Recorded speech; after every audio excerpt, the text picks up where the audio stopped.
hungry this morning. Eat that.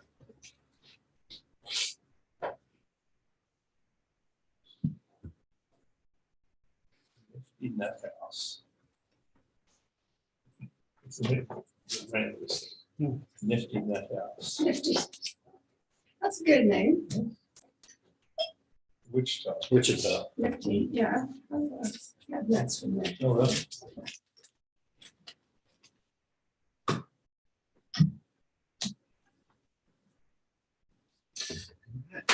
It is 8:30. I call this meeting of the Riley County Commission to order. Please everybody join me in the Pledge of Allegiance. I pledge allegiance to the flag of the United States of America and to the republic for which it stands, one nation, under God, indivisible, with liberty and justice for all. Good Thursday morning, which is probably better than the Wednesday that we had yesterday. Glad to see everybody is safe and sound and on 2 feet, apparently.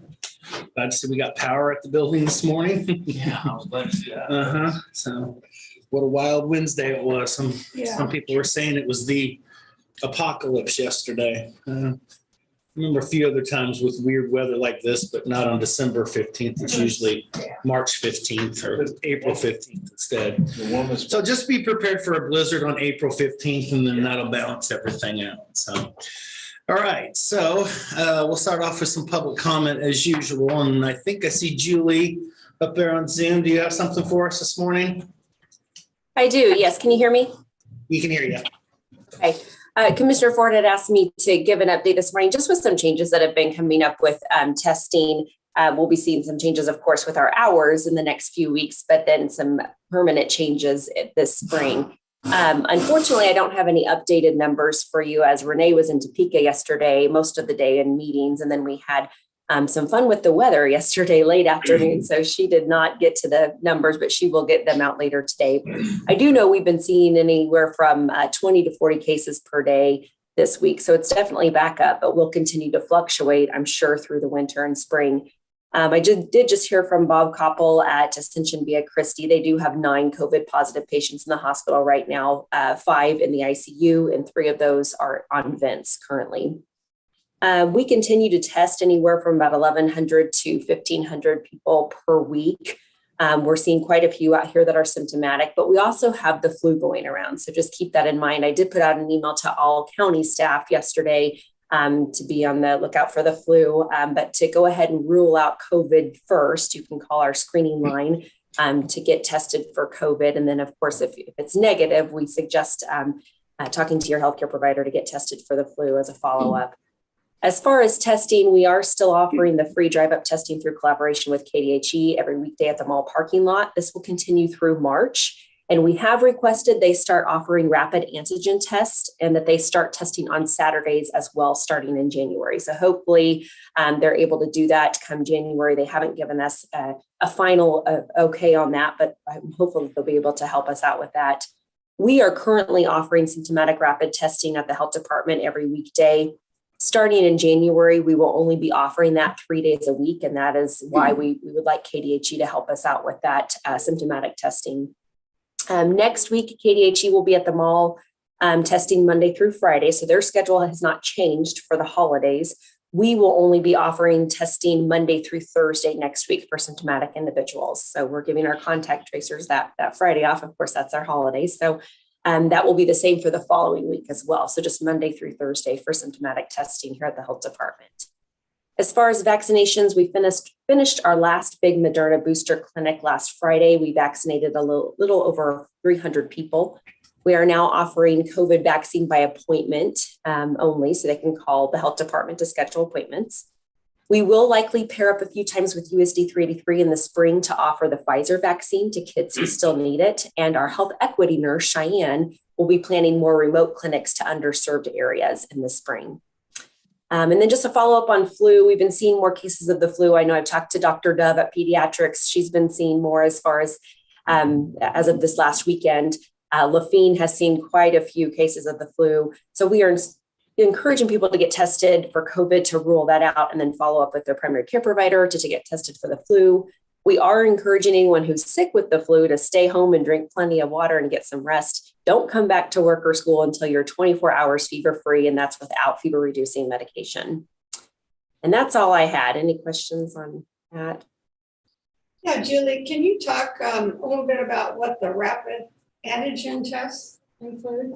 They're a little different than the rapid test. Yeah, so that's what we offer here at the health department. It's really more accurate for those who are symptomatic. That's why we reserve those tests for symptomatic individuals. So when they call our screening line, there's a series of questions that we ask them about symptoms. They do have to have one or more of those symptoms to be tested. And then they can just park right outside of our building. We tell them where to go and they stay in their car. They don't ever have to get out. We actually have someone who will go to them and they will do the rapid testing. And it's just a swab in their nose. It's not the nasal pharyngeal, so it's not all the way up the nose, but it's just right there at the front of the nose, at the base of the nose rather. And it's a very quick and easy test. They usually get results within 5 to 10 minutes. Okay, and that's only if you're showing symptoms? I'm sorry? Symptoms? Symptoms only, or just Yes. someone who's been exposed, or? Symptoms only. Okay. That's the test that I received, and it was very quick, Yeah. very painless compared to where we've started with this, of course. So, yeah, so Okay. I would tell symptomatic patients to get over there and get that done. And it's not as difficult as some people have made that out to be. So. I do have one question, Julie, and this is kind of looking at longer term. I know we talked about it a little bit on Tuesday, and you guys missed a really, really good holiday party over at the health department too, I might add. I'll just rub that in as well. It's the state made any indication of a longer term plan, a strategy for testing past March at this point in time? Has there been any dialogue, any conversation of what that's going to look like? Because I think we all know this isn't gonna wrap up in March. It's gonna be here for a while. So the need's gonna obviously be there, and how do we go about accomplishing that both in a public and private sense?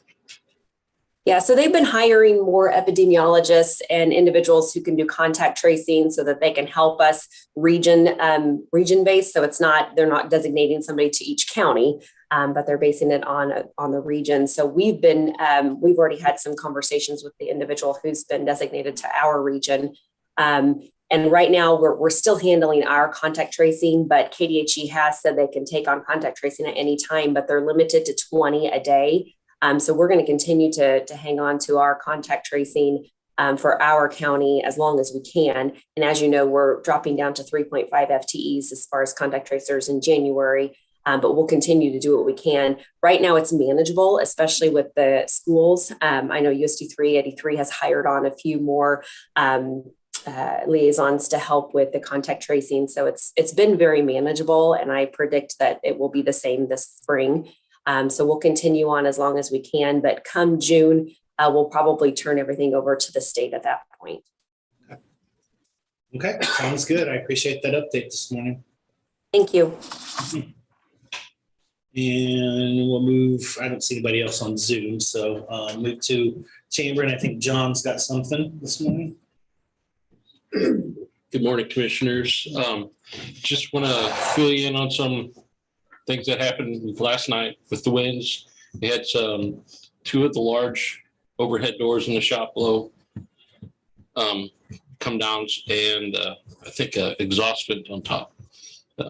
We'll need to get called or pick up the information we need to and turn in the insurance and start getting those worked on today, or as soon as we can get them done. There was sounds like a small fire down at the transfer station. Hopefully it was just a grass. We're headed on that way when we leave here. And of course, trees down everywhere. It's been reported that there's some trees on Main Road up in White Canyon, asking if we could go clean those off for them to get out. Are we all okay with that? Okay. Yeah, seems perfect. Thank you. Okay, thank you. The big, whatever, 70-foot Christmas tree over there in Blue Lake Plaza is laying on the ground too. Yeah, that didn't really shock me necessarily. So we'll see what their plan is to get that back up for the next couple of weeks. So. I was stuck in my yard. Yeah, saw some pretty good tree damage over in Southwind. Yeah, there's going to be that here and there. So I think we got lucky. a friend in Hayes was telling me that he was driving home from Thomas County back to Ellis County. He said it was raining mud, not cats and dogs. I mean, not figuratively. I mean, he said literally mud. He said I pulled over and waited for the majority of it to move before I tried to drive again, because you just can't do that. So anyway, I've seen some pictures of the dust. Well, when that's it, that's why they had to close the yeah, 7. yeah. Oh, yeah, I saw one that looked like the dust bowl. It was just a huge Huge. cloud of dust Cloud, going yeah. through and then impossible to see through. Yeah, yeah, and people will try, particularly if they're in a hurry, and sometimes you just have to do that. My So wife, the teacher, said it was rather timely because they were discussing the dust bowl in their class right now. She Oh, really? those pictures. and the irony of that is usually when you talk about dust bowls, you talk about the summertime, in spring, not usually December 15th. Well, it's been so dry too. Yeah, we didn't get near enough rain up today to probably squelch anything at this point in time, so we'll have to watch that. And it doesn't look like there's any rain chances moving forward. It's just gonna be more seasonable. So. Okay, well, I'm gonna go and close off public comment this morning and get moving along here. If Russell has anything. You have any public comment, Russell? Nope. Sure, Russell Stuckey, Fire Department EM. I'm just gonna let you know, obviously, we had a lot of grass fires last night. Pretty much all of them were caused by power lines snapping and parking. And John mentioned the transfer station. That's a tree limb on a power line. The last I knew, it never caught any grass on fire. So we had Anything structural on fire either? No. Okay. No. That was the first thing I And particularly the new scale that we just put in there. we have at least 2 trucks that are broke down out in the field, and so we'll be working on those today. And just want to remind everybody, and I'll send out an email that if any county departments that have damage, especially the damage that's not insured, we need to gather all that. And I know Public Works will be good about collecting all their uninsured damage and getting that to us. That's the one that adds up the most. I think the most significant thing, other than the shop doors that I've heard about so far, is Edwards Hall lost their roof and it landed on a portion of the KSU PD fleet. So far, that's the most significant thing I've heard of. So I heard there were some fires up Raleigh area. Mhm. Were those all grass fires? All extinguished at this point in time. as far as we know, we're not still out there fighting when we haven't got called back. I was assuming that maybe that area got a little bit more rain than we got down here. So I think it did, and I think it helped. Up this, the biggest one was up on Hilltop Road, so Okay. I think that's roughly straight west of Randolph, It is, no, it's north. North and of west. Randolph. north and west of Randolph. So that was the biggest one, but there was 2 or 3 others and 2 or 3 more that turned out to be nothing. Yeah. So No anyway, injuries, everybody's personnel wise is safe. none that I've heard of, none that's been reported to me yet anyways. Okay, good. We- Okay, Of course, we lost power in this building, and so Lori was at the EOC watching, and she had connection issues. Of course, she connects back to her computer here, and so when the power went down here, she lost looking at radar there. Right. And so I know we're moving in the right direction, but just to emphasize, it's pretty critical that the new building has a dedicated EOC, and dedicated backup power, ideally 2 internet feeds. So a lot of things going on lately that's Emphasizes, reinforcing the needs for some facilities and yes, many different Something that areas. was So good at the facility we just toured too. They put 2 different transformers. That way, that building had its own separate transformer. That way, if the main one went out. So Yep. got some good ideas, but going up Leavenworth. anyway. Okay, any thank you, questions? Russell. No, Okay. glad we got through that. Could have been a lot worse, and it has been a lot worse in areas. So, okay. I will close off public comment then for the morning, and we'll move on to some commissioner comments and Commissioner McKinley. Monday afternoon, we completed our department head evaluations. I think they all went well. Tuesday evening, I attended the Mannheim Steamroller concert at McCain. It was good to see McCain back open. It's full crowd. Wednesday morning or noon, I attended the North Central Regional Juvenile Detention Facility Board meeting. I reviewed financials and discussed some things that the state is doing and what effect that has on that facility. We also had a long, somehow side discussion, then we started on drug courts and several of the other counties that have them and things and plus and minuses. I took some notes. I was going to talk to Shelley because I know we're getting ready to start them up and see, like I said, they had opinions about what they thought worked and didn't, stuff relay that. I'm sure she's heard a lot more than I have, but I believe her on what I heard. And then Wednesday afternoon, I sat down to review stuff for the day's meeting, and the internet was down.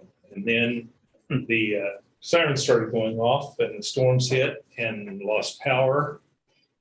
About 3:30 after that first blast with some rain, not well, I don't know, the rain gauge. I'm not sure. It went around, checked the yard. We had a few small limbs down, and then it's obvious that the power's going to be out for quite a while. I got out my generator and got it running, got to keep the heat, a few lights on. That worked fine. And then the second blast, the wind came through at about 6, caused some more damage. Some flying debris went through one of our storm windows. Heard this crash. Kind of looked. Luckily, it didn't go through the main window. It just went through that one. And also in that same corner that was on the front of the house, in that same corner, knocked down one part of the wood fence. And but didn't come through. So then I stayed up, kept the generator going, got it going again just after 11 to get the heat back up one more time before I went to bed. Picked up everything, cleaned everything up, went up to go to bed, and the power came on. So that was good. And then this morning when I was leaving, like I said, one window was in front of the house. There's broken glass all over my backyard too. So I'm guessing I've got some other things to find tonight when I get home or this afternoon. And even with all this though, I'm still way ahead of the people in Kentucky. This was bad here, but nothing compared to what those folks are going through. And that's enough. Okay. Mr. Fogarty. Monday after our regular meeting, we had evaluations of our final department heads. We finished all of those evaluations. Tuesday morning, I was on In Focus on KMED Radio. A lot of issues discussed were concerned recap of the year and some discussion on the new department heads. Also discussed was the Raleigh County Protective Home Program by Katie of the Corrections Department. They need homes that will temporarily place children who are in protective custody due to neglect and or abuse. So they're really in need of families to take in people for a short period of time. Could be only 72 hours. Tuesday I also had several doctor appointments and was unable to get to the potluck, which I really wanted to go to. It's fun. Wednesday, I worked on my to-do list for my upcoming trip. I'm trying to get everything taken care of before I leave. I also did get a Wi-Fi set up so I can zoom into the meetings. I don't know for sure if we have the executive sessions set up yet that we can Zoom. No. They were working on it. Yeah. It's getting a dedicated computer for that. It's gonna take some time. Yeah, okay. Well, anyway, and then, Wednesday, of course, I also started working on the reviewing for today's meeting, and then the wind hit and the sirens went off. So myself, my daughter, and 4 animals and a cat went into the storm shelter, which is quite an interesting. Cat doesn't like the dogs, so we had a good time. So, we were staying there for a while until all clear was sounded, and then came out and the power was flickering in and out, but it never really went totally out. But a lot of things flying, so we stayed in the house. It was really strong, of course. I live in a newer neighborhood, so there's not a lot of trees or branches that will take off. So it's worked pretty good. Haven't looked at all the damage. So far, so good. But that's all I have. Okay. Well, me, like the other two, we finished up the non-elected department head evaluations. It's always a process I'm glad to get done and out of the way for the year. Apparently must not have been any issues. I didn't hear from you about handwriting and everything else. So it's too late to do that now because if you come back, I won't know it either. You just won't get anywhere. So also Monday afternoon, I did listen to KAC's virtual presentation dealing with Kansas housing. Kansas Department of Commerce's Office of Rural Prosperity and several other consultants have been working on a comprehensive state housing needs assessment. Study just kind of points out what basically we all know at this particular point in time. Some of those goals and keys are to address and prioritize middle-class housing around the state, try to work to diversify housing stock, extending housing securities, reinvesting in older housing stock where available, including potentially vacant lots that have some value for some 501c3s or nonprofit organizations, and extend existing human capital resources. They didn't really get in a lot of depth on that one, but overall, pretty good presentation. This is something I'm sure we'll be hearing and probably discussing some point in time, probably in the new year. Tuesday afternoon, I did attend the holiday party over at the Riley County Health Department. Lots of delicious items. They had 2 tables full of stuff. Really enjoyed some time and chatting with some people there and just getting kind of a different perspective on things that have been going on and things that are happening and things that they want to try to work on and do moving forward. So they're glad I had that opportunity and was happy they invited me to come and join them Tuesday. Later Tuesday afternoon, I came down here, gave a blood donation with the American Red Cross. Glad that was Tuesday and not Wednesday for obvious reasons. Keeping in mind, they still have an extremely large blood shortage, both due to the pandemic. Holiday season is always a time of need, and with the severe weather and tornado outbreak over in the Ohio Valley over the weekend, probably puts that even more on extreme at this particular point in time. So I urge everybody, find some time. It doesn't take that long, 10, 15 minutes tops. It's really not hard to do. You can download the app, you can get on the website, you can save a life in the process doing so. It's really quick and painless, and it really does have an impact. And they will actually now let you know via email where your blood donation goes. So that's, some people that's kind of important too, because you really get to see, goes from you and it goes to somebody else, and there's a process in between that. So, and speaking of severe weather, hopefully everybody is safe and okay after Mother Nature decided to throw a little springtime excitement our way in the middle of December.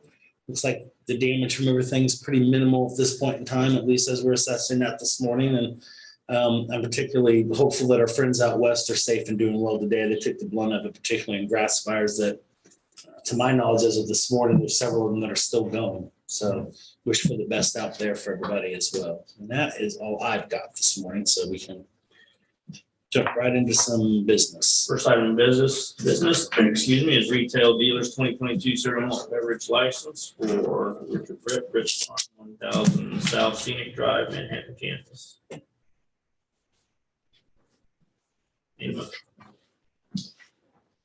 Yeah, I moved to sign the retail dealers 2022 cereal malt beverage license for Richard Brett, Britt's Farm.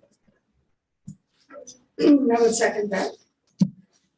It's been moved and seconded on a motion for a retail dealer's cereal malt beverage license for Britt's Farm. All those in favor? Aye. Chairman, please, 2 spots.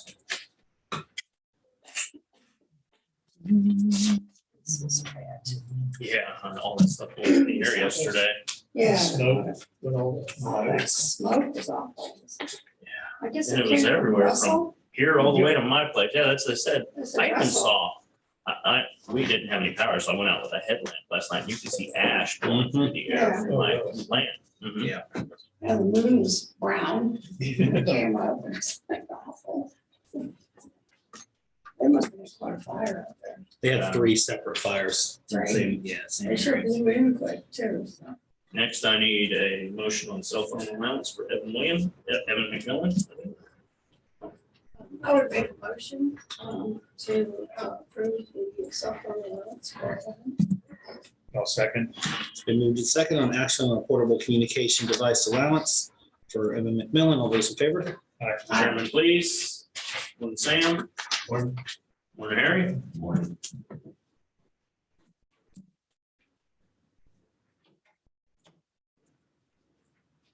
Jim, hiding back there in the corner. Morning, gentlemen.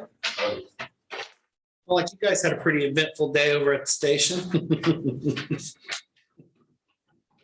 Literally pulled into the station and grabbed equipment. I got the email, the school board meeting last night was canceled. Yeah. Next, Raleigh County Personnel Action Form for Aaron Stevenson, contract tracer, separation of service. All three signed, please.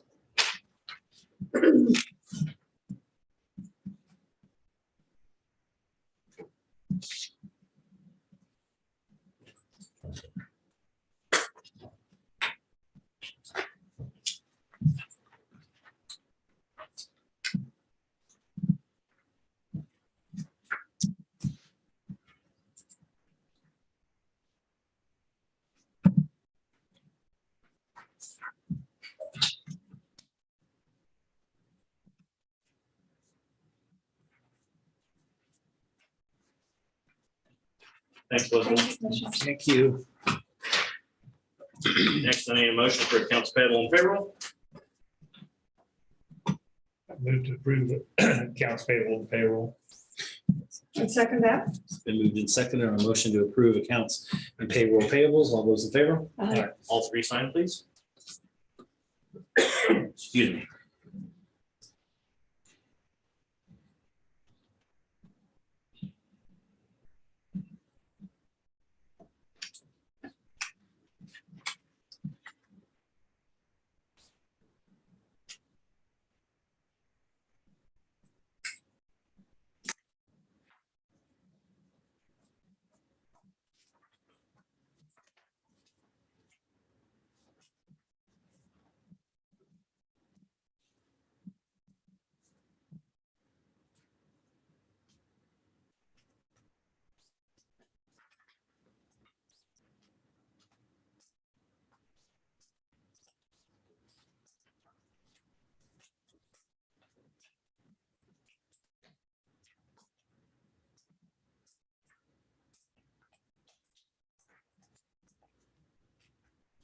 Just two.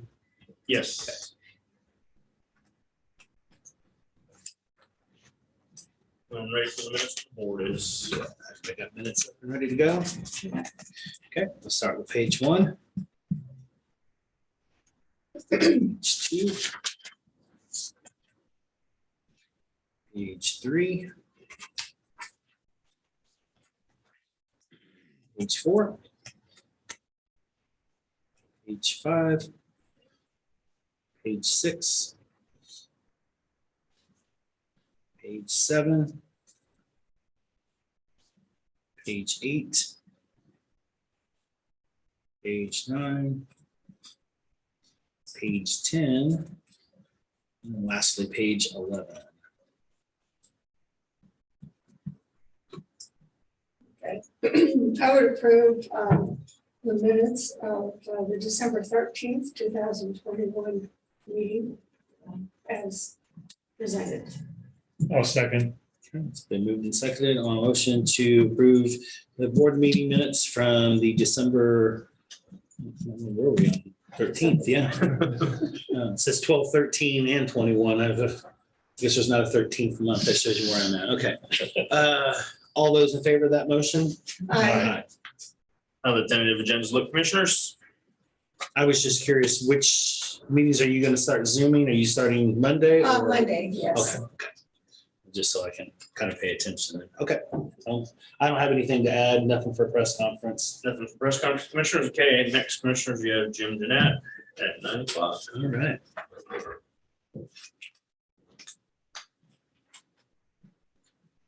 How are we doing?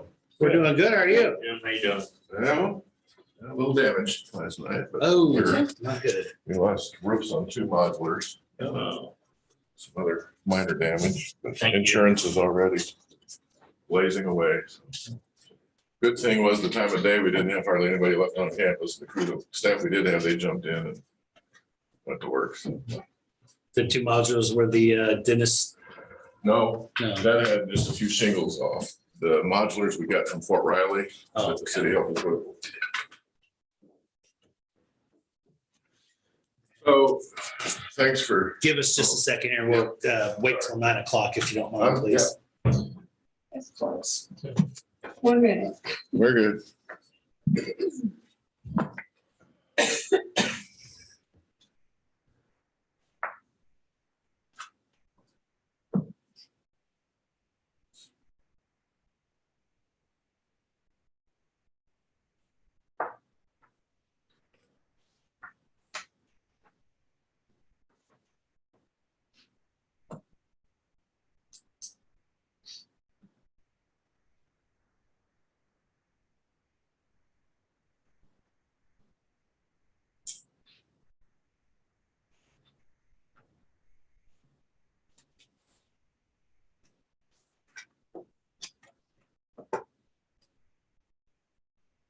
Okay, now you can go. Sorry. No, you're good.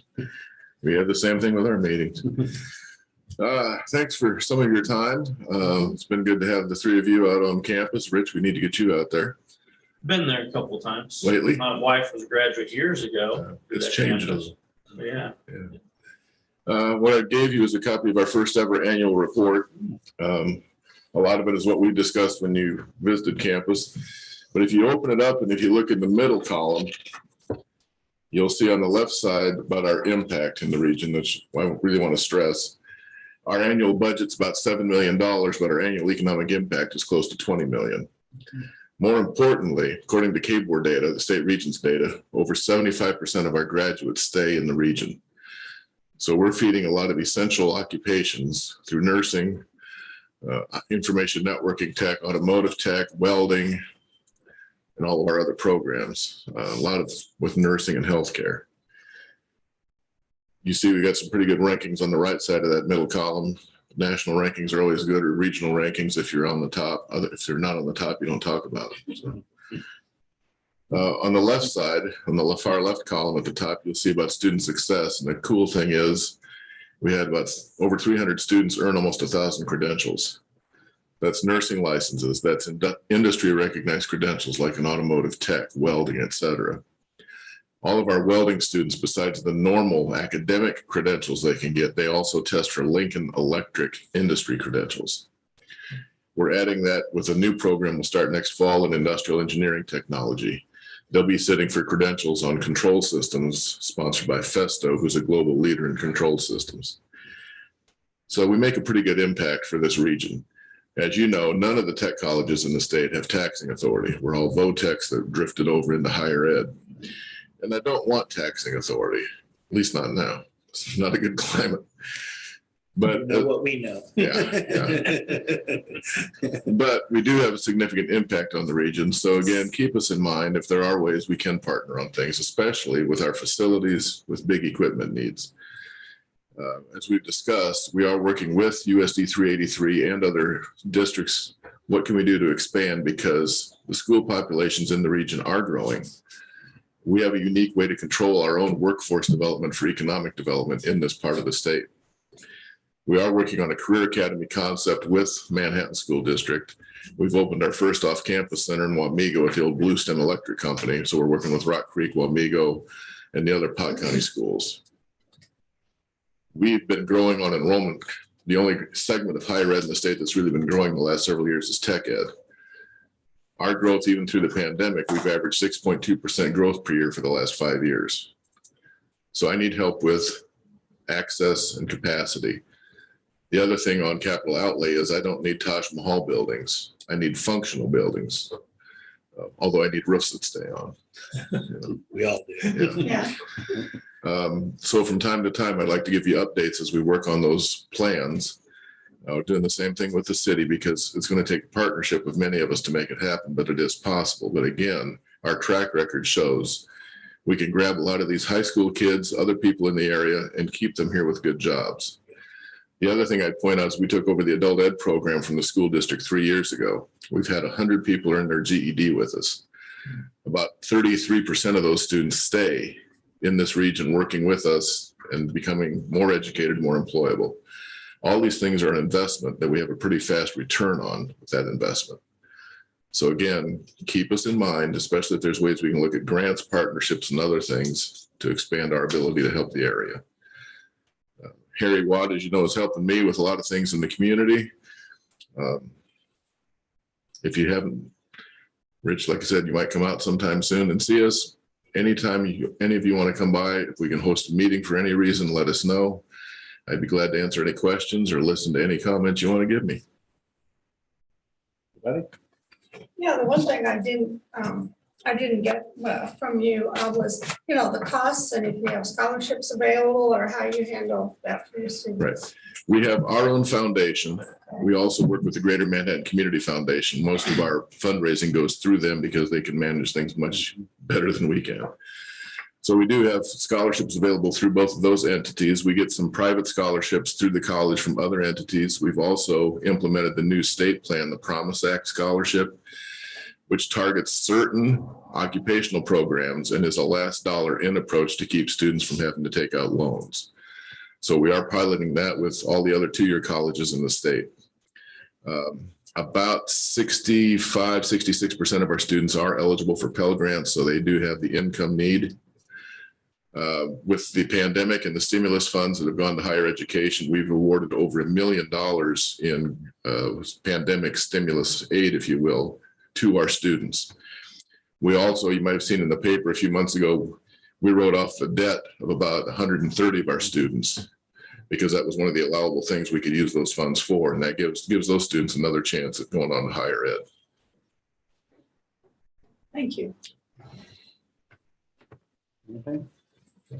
Well, I know for me, as we've discussed, I'm a 2003 grad. I was part of student government there, and we worked on some initial accreditations and stuff that put the original ENT programs and probably had some impact on the dental program while it was there. And so it's been fun to watch almost 2 decades now. That growth and innovation and getting to where we're at today, it's exciting. And I do think you're right. We do need to work together to make this and keep this viable. I think we've got something really, really good here. Right. So, yeah, absolutely. It is. It really is. Pretty good impact. We have great faculty and staff. We turn out great students. So No arguments there. Yep. All right. Thank you, Jim. Thank you. Thank you, Harry. Thanks, Jim. Thanks, Yeah. Harry. Thank you, guys. You guys have a Merry Christmas. you too. I guess when your building trades programs comes back, they'll be building a roof, huh? The crazy thing, they built a blessing box Uh-huh. that's on the west side of campus, right in the brunt of that wind. It's fine. So they do know how to build. Yeah, that's for sure. Good deal. Good deal. Merry Christmas to both of you too. Yeah. Bit of a break, commissioners. All right. Full hall here. But there's a door already. I didn't know that.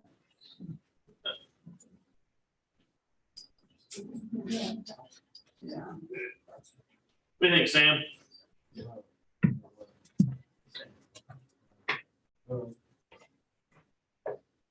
You got around last night? I was staying home and then I heard the tornado sirens go off and I went to the bathroom. Living apartments on the basement. That's the only room without any windows. So.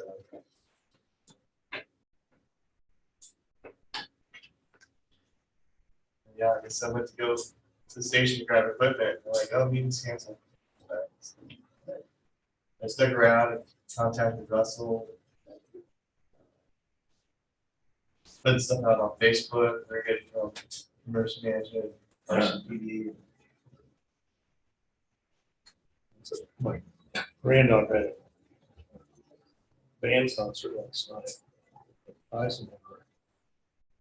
Basically, we canceled. It wasn't canceled, but we weren't gonna try to drive because that was when it 6, when that second blast of wind was coming through. I wasn't gonna try to drive. Yeah, this one, they said like, oh yeah, it's not canceled, but it's gonna get out before 6:30. It's like, so you want all these people to come out? Yeah. 30 minutes in this weather? Yeah, it's kind of crazy. I totally understand people not going to that. That's unfortunate, but it makes sense. Yeah. Well, that's when that second blast was kind of coming through.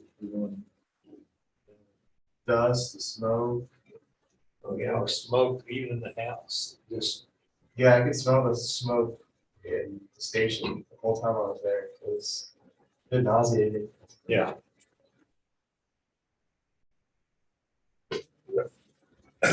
And that's especially for December, that's not.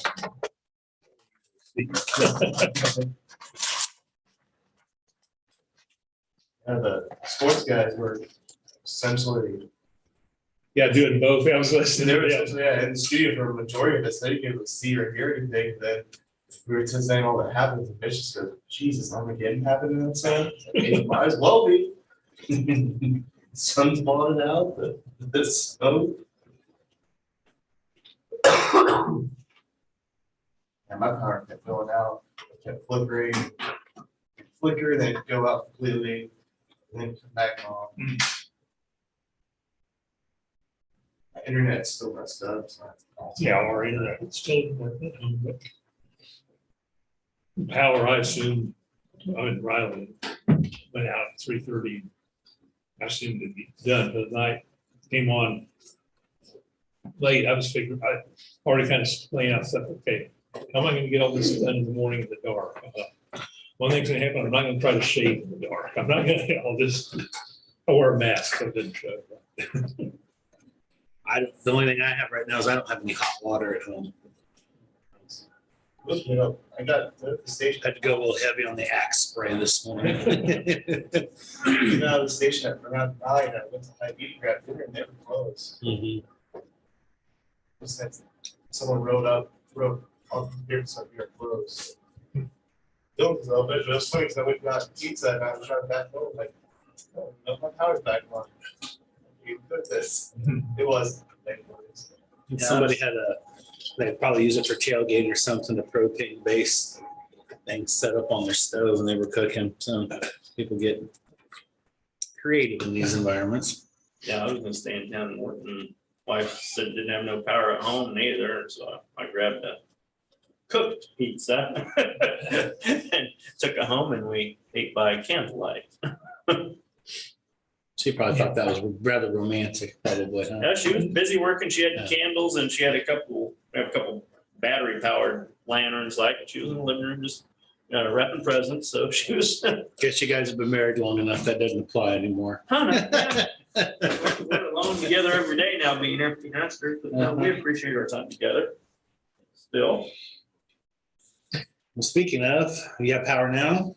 Do, I was surprised, I was out fighting my generator, trying to get it started about the time, and out in my shops about 100 yards from the house, and so I was out there with my headlamp trying to get it going, and turned the lights in the shop, and so I just assumed my wife left the lights on. She said, of course, she was at the house whistling. Well, there's no way to hear the wind. She had walked in and put the lights on. They'd come on probably about 7 o'clock, so I was surprised. Well, I figured we'd be without power all night. that's what I was figuring. What I was gonna do this morning, but And I was very thankful for that. Blue Stem and Evergy had teams ready.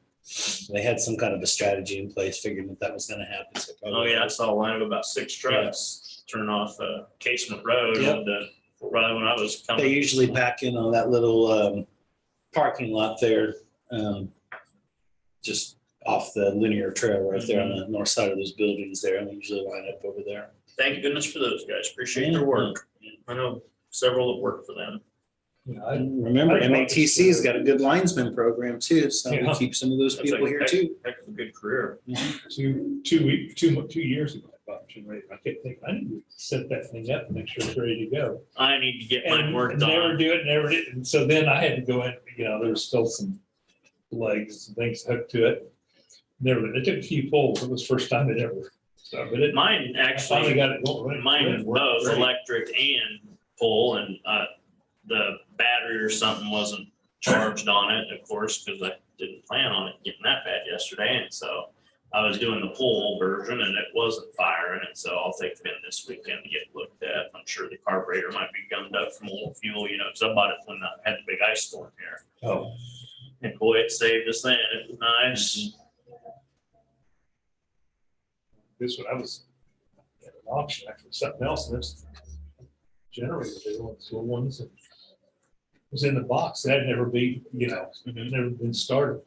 Yeah, mine's pretty good size one. It's an 8,000 BTU, and it got it wired for the house. If we started, you just flip a breaker and plug it in, and so I heard that, I just set up back there, ran an extension cord in through the house and Yeah. hooked over here and ran this for a while and ran over there and plugged I this knew in and hooked it up for Knew a an while. electrician and I said, hey, is there any way to wire that directly? And he said, sure. And he come and did that. So The transfer breaker. switch. the breaker that has it has a little lock on it, so you can't flip it, unless you're using the generator. So then you unscrew it and flip it.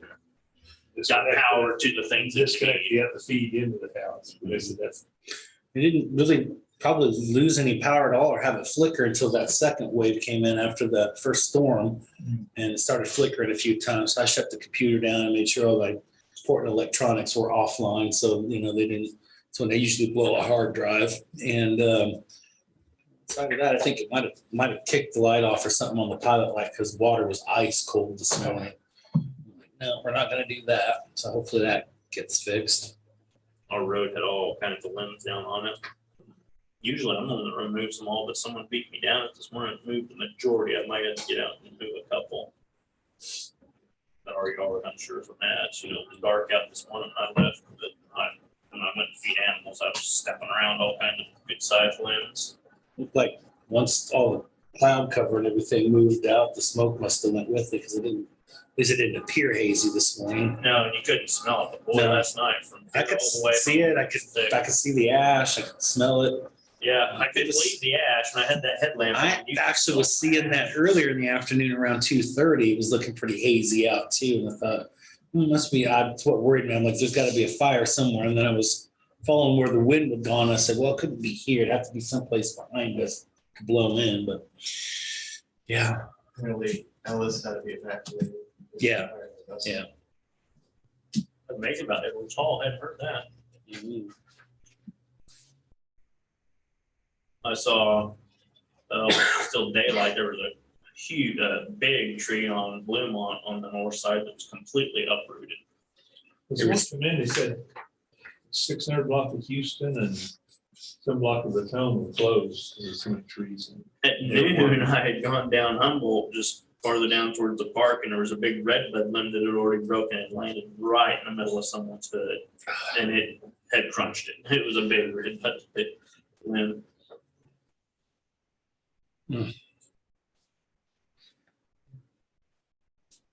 That was where it sort of crashed. But that's not what it was, I was trying to look back on the date on the Opened that one window. And there's the broken thing. ice storm back in 07. It was around, it might have been to the day, I don't know.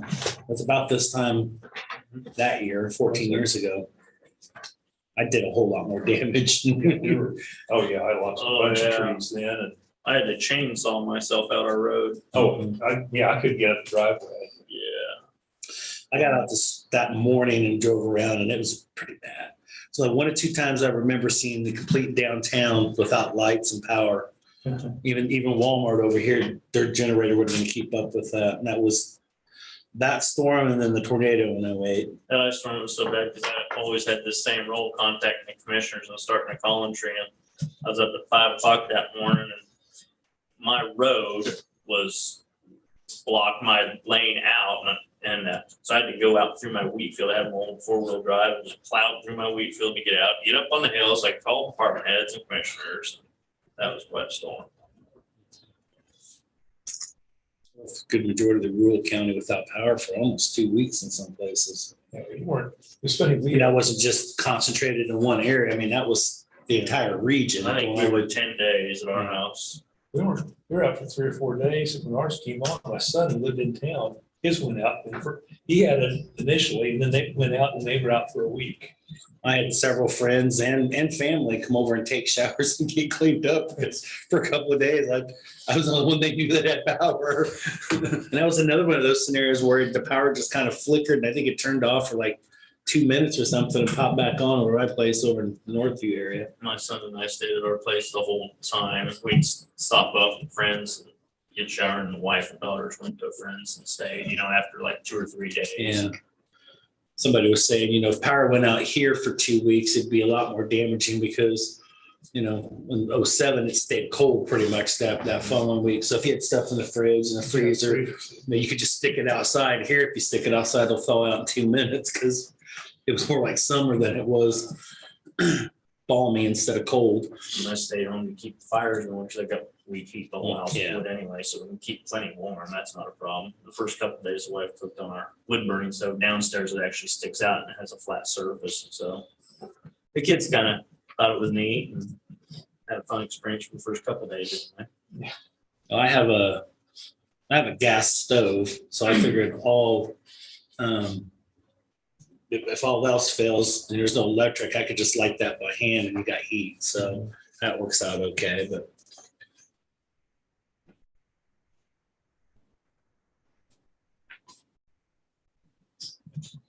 Yeah, the ice storm, we had just been in that house 2 years.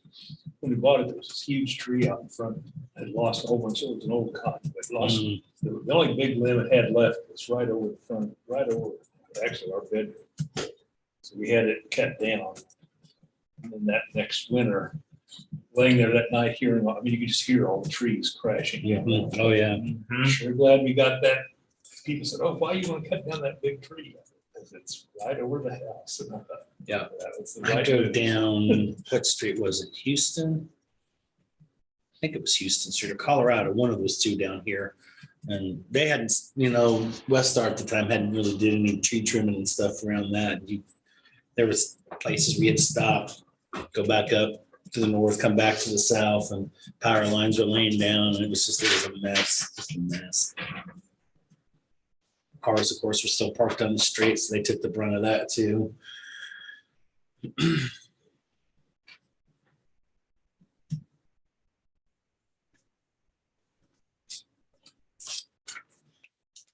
Yeah, so I need to be sure and get my generator going, because they said we're kind of in that same cycle as last year when it got so cold, so.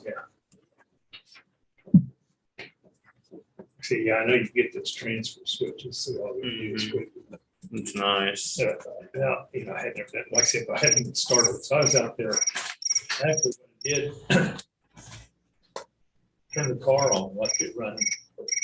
Well, of course, the brush truck, but that, so I opened it up, back the car out, turn it on with the headlights. So I was out there Yeah, in the headlights, at least you have trying to light. fit this thing together and get it going.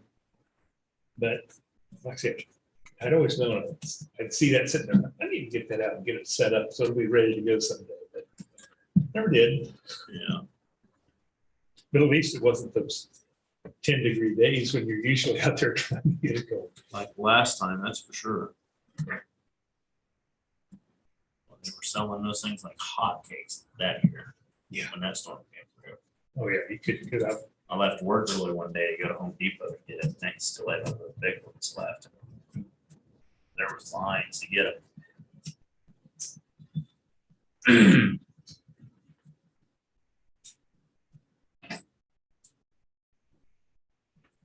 It's really nice when batteries charge. You just push a button and it fires up, Because it's got a pretty good sized engine on it. It's not the easiest pulling. Yeah, mine's just one of those. That's why. The point hooking up the whole house because it's just. Oh, yeah, even A few mine's things. not near big enough for that either. Keep the essentials going, the freezer and refrigerator. And Yeah. a few lights and outlets and the well house. You were the Chiefs are playing tonight, right? I did hear that. I just Chargers. heard about that this What time morning. is it? Oh, Probably 7:00. Something. Big game. yeah. It really is. Chiefs are down 3 starters on defense too. COVID. One with a knee potentially. Yeah, saw that too. One's out for a funeral. Oh yeah, that's right. Sneed. That's right. His brother. I don't know if he's a starter though, is it? Brother passed away. I do not know. Yeah, his brother was shot and killed in a robbery or something. Oh, really? K-State signed 11 yesterday. 13. Was it 13? Okay. Earlier today it was 11, so it must have been 2. Like they got a lot of good potential players with filled needs, except for the quarterback position. Yep. Another locket. Yep. Third generation of lockets now. No, it's just, kind of- What is Tyler's brother? That's right. And then there's one And there's, behind that. there's twins. Twins behind. That's right. I was listening to them on the radio. They were talking to Kevin about it, and they were talking about the locket, chain. The kids coming here, and he said, "Yeah, and by the way, we put enough funds together to send you and your wife on a romantic cruise to keep the pipeline coming." And he laughed. Sounds like to me, it's probably time for Aaron to add to that equation at some point in time. That's what I remember. Somebody said that Kevin and Aaron's dad from Oklahoma comes up to a lot of games. Somebody met him, seen that he was. It's a good family. They're a good family.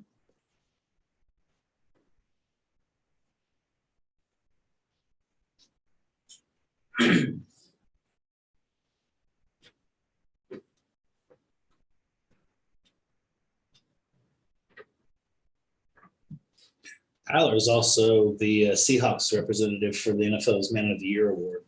Oh, really? To give out, yeah. Just to back up what I just said there.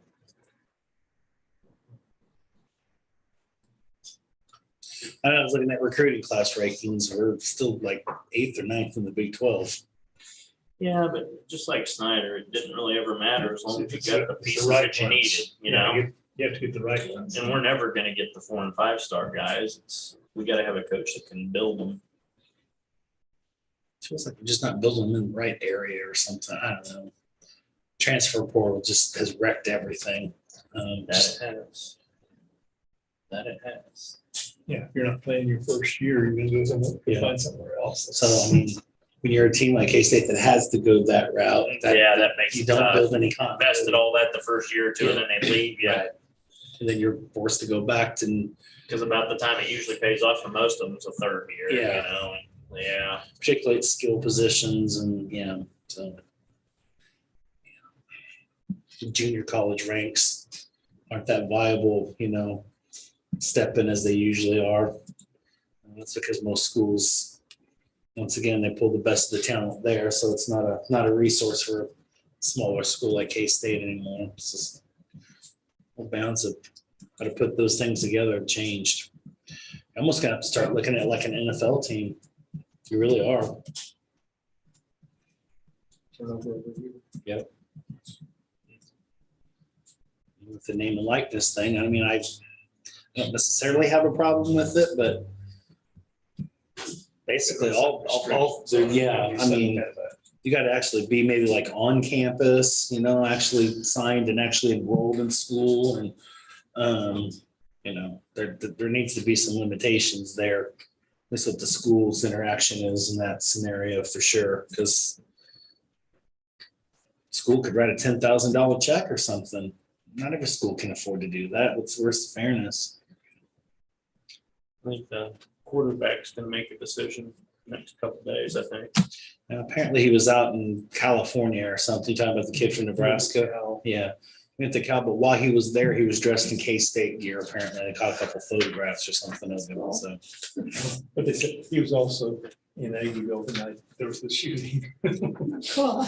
That's right. Hasn't it? he's Nebraska's like all-time all-purpose leader in Yeah. numbers. I mean, you look at some of the key numbers. He's not bad. I mean, Someone had said he's prone to injuries, though. Yeah. He's kind of like Skylar. He's not a big kid, in that regard. But he's a mobile quarterback, so that's always going to be a risk. Probably like in the 70s. Yeah, I remember all sorts of problems. Yeah, that was a big problem back then. It's fighting for moms. Anything else? Maybe we'll get lucky. One of the other two guys Howard and Rubley will develop a little bit, and the concern isn't there. It's not as if there's not a pool of fifth-year senior quarterbacks to pull from. Yeah. I'm not talking just 5-star guys. And We could really use a plug and play one next year.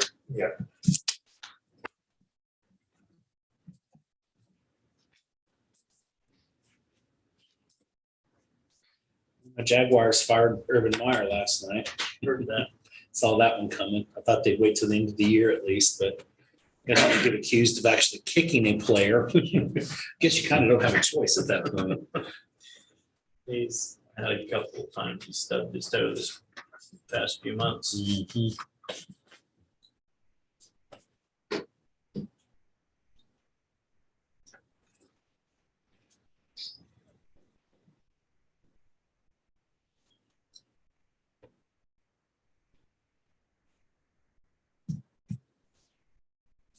Okay, Clancy. Good morning, Commissioner. Clancy Holman, Riley County Councilor.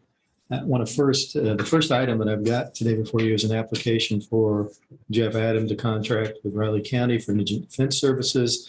I'd ask to table that to next Thursday.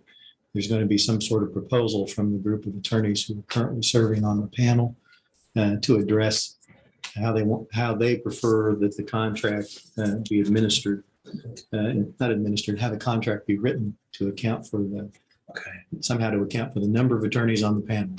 So We'll be getting doing that. that in executive session, will we? I'm sorry. Will we be doing it? She's not going to be in person. No, we can do it. You can call in. Okay. Yeah, because I'll be on Wi-Fi Zoom, but they don't have the Zoom set up. Sure. Well, and as we've done before in those circumstances, have you call in. So Well, I you'll be do able to have participate. some comments before next week. Sure. And that's fine.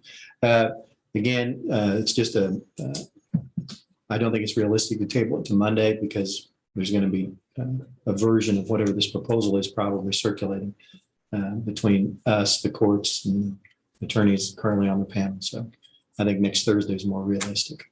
If you're okay with that, that's what I'd ask we do.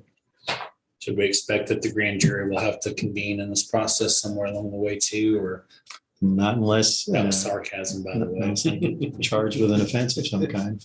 You just never Or know. get indicted. But anyway, want to let you know that first of all. So we'll be dealing with that today. And I assume there's consensus to table that. That's it. Thank you. The other item is the paperwork I have in front of you, the CAR about authorizing Riley County to participate in nationwide opioid settlements, which I still cannot say opioid the correct way twice in a row. The CAR has attached to it a number of documents. Primarily, these are on the, if you will, the state side of this opportunity to opt into these settlements. It's an unusual opportunity because it allows entities, cities and counties across the state to opt in to these settlement of these previously filed and litigated cases, no matter what stage they're in across the country, alleging damage from the pharmaceutical companies that are named in these documents, 3 distributors and 1 manufacturer. And it doesn't, as the CAR indicates, the settlement is in the billions of dollars for everyone. It's not, nobody's going to get $1 billion, no city or county. But there is an opportunity to opt in, even if there's no litigation going on by that entity, which is a good thing. It also kind of encourages the maximum number of cities and counties to opt into this, because a condition of that settlement, it's bigger, the more municipalities that will participate and opt in. Can't give you a number. I just know there's no real reason that I've seen to not opt in if there's an opportunity to get part of these funds. And the funds will have to be targeted. There's a state statute that the CAR identifies that was passed in this last session. Act to Fight Addiction, or Kansas Act to Fight Addiction. I can't remember the title, but it's attached to your CAR. And it sets up this process where the Attorney General of the state will manage distribution of those funds according to basically it's going to work like a kind of a grant process where municipalities who are in the settlement, assuming this comes together, assuming this enough entities reach what they call critical mass, or whatever that means in terms of the total numbers. I couldn't give you a figure on that right now. But it helps everyone who receives those funds, litigating or non-litigating counties and cities, if the maximum number of counties and cities participate.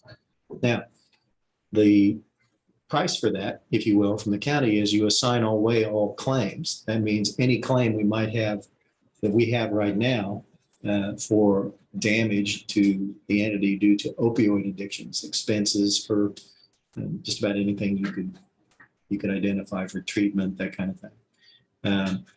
But the key is going to be those funds are restricted. You have to use them. Any funds you receive have to be for opioid addiction remediation, treatment, those kinds of things. So it's not really like the ARPA funds or the CARE funds.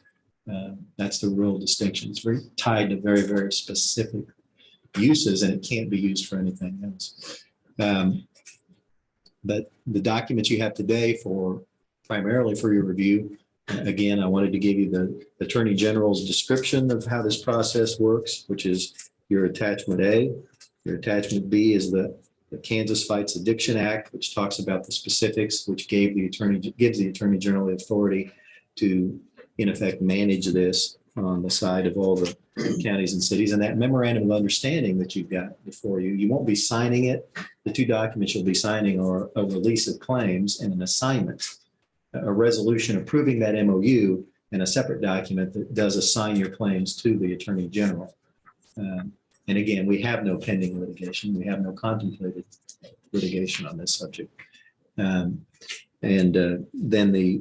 we won't be signing the memorandum of understanding, but the resolution actually says that we agree with the terms of that MOU, and it was negotiated by the AG, the KAC, and the League of Municipalities. They came up with this document. It's unusual for you to have something in front of you that's an MOU that you won't be signing the document itself. That's not necessary.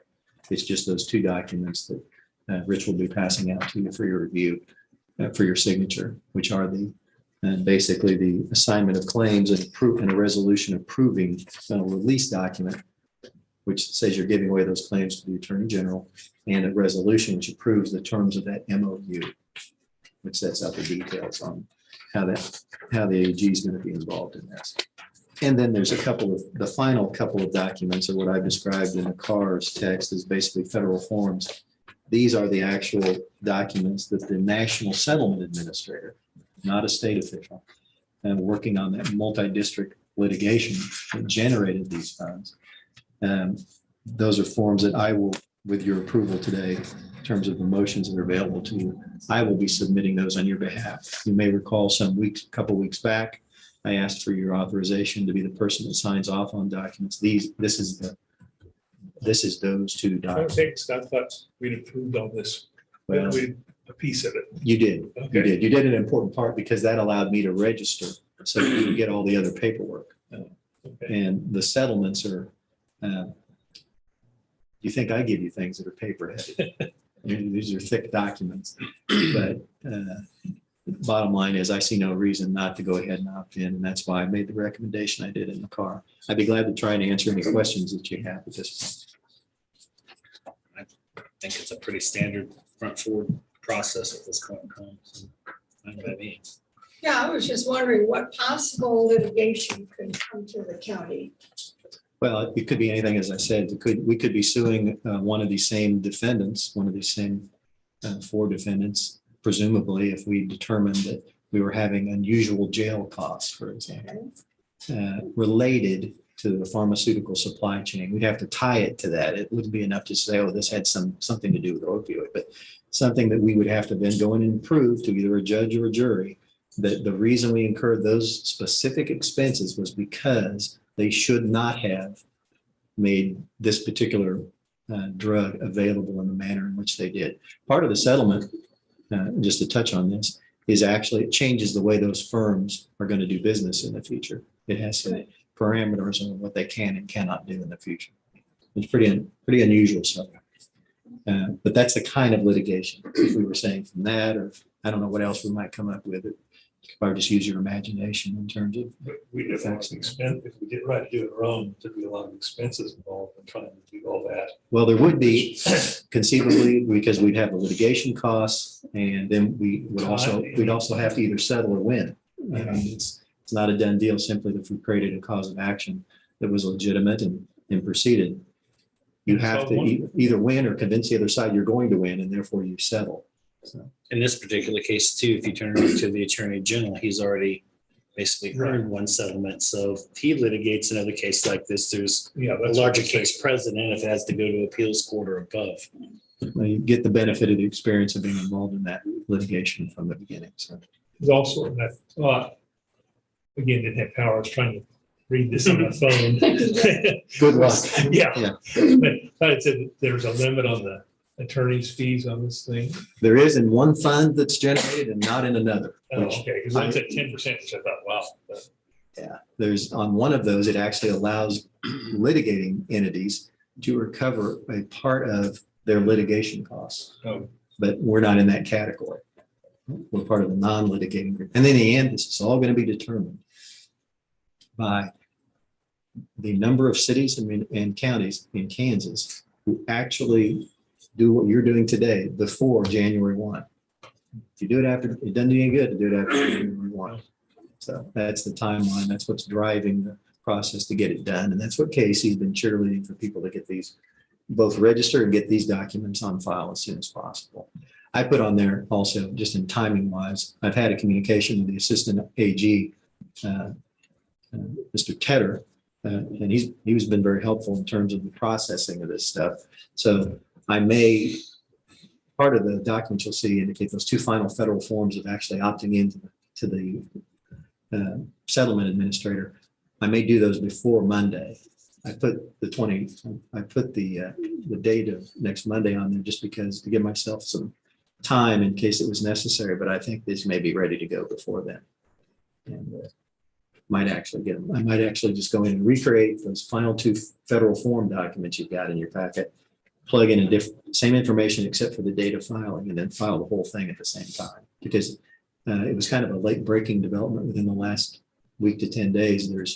They have fillable forms available, and the AG will actually take care of assembling all the documents and then getting them to the settlement administrator, which makes sense because they need to know as soon as they can how many are a part of this, how many counties are doing this, and cities.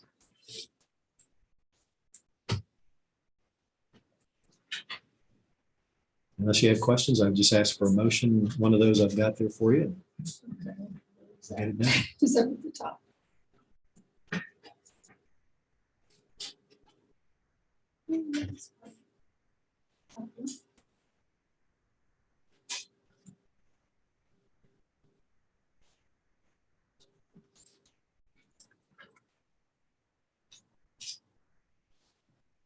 So you want us to make a motion on all these attachments? Is that It covers all of them. The motion You can make does. one Either A or motion. B in one motion. okay? Okay, I move that the board approve the necessary documents presented for signature today and authorize council to submit all necessary completed documents and forms in order to allow Riley County to participate in these opioid settlements. A second. Been moved to second on motion to approve participation in the opioid settlement. All those in favor? Aye. Chairman, please. Several spots. Thank you all very much. Thanks, Clancy. Next, commissioners, you have Gary Fike at 10 o'clock, and forgot to mention earlier this morning, but Colin Fear is asked to reschedule. So do not have the 10:30. You can't do that. Yeah, I think after yesterday, he kind of can. Going on with I that. was looking at that going, boy, that's kind of a coincidence that he's gonna come give an update after. And his cancellation was just prior to that, so. They've had some issues down at City Hall with technology apparently throughout the week. Phone You can't, lines. yeah, I tried yesterday to get through two departments and yeah, that they went to some internet, I don't know, some type of more modern phone system and people say it is horrible. It must not be that modern. Oh, yeah, it's supposed to be the latest and It's greatest. cutting edge. Yeah. That bugs work. They must, yeah, I was gonna say, the city must be the guinea pig for it, then is what it sounds like. That type of technology, unfortunately, is called a bleeding edge. Yeah. That's what you don't want to be on. I like that. Yeah. Yeah, they have. Kevin Hauser talked to us about that as department heads and says that they were having all kinds of trouble with it early on and got it. Obviously, it continues. Yeah. And they must have been having trouble with internet too. He finally emailed one of the individuals and still haven't heard back from him. Well, So they used Cox and Cox was struggling yesterday. 'Cause I was struggling with it at home. So. Tried to fool me by changing colors. Not gonna work. anything they can do to get some money out of you, John. Yeah. You and everybody else, take a ticket, stand in line.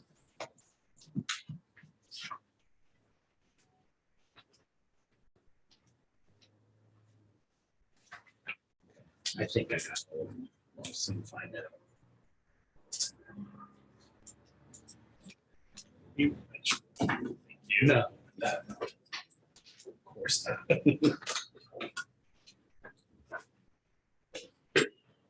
Sounds like we're gonna have a pretty long break in between Director Butler and Julie there. That's okay.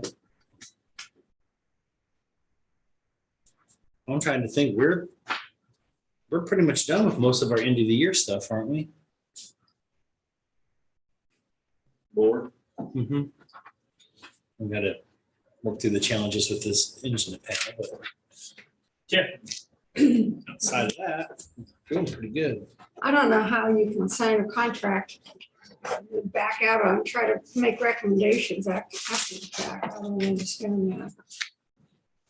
Let's see the proposal. Well, they signed the contract, but we didn't officially approve it. Now that'd be a different story if he did approve the contract at that I point. thought we did. Well, you That did. too, We got did. two that are Right, but the other ones we did not. But just like all contracts, either party has a way to get out.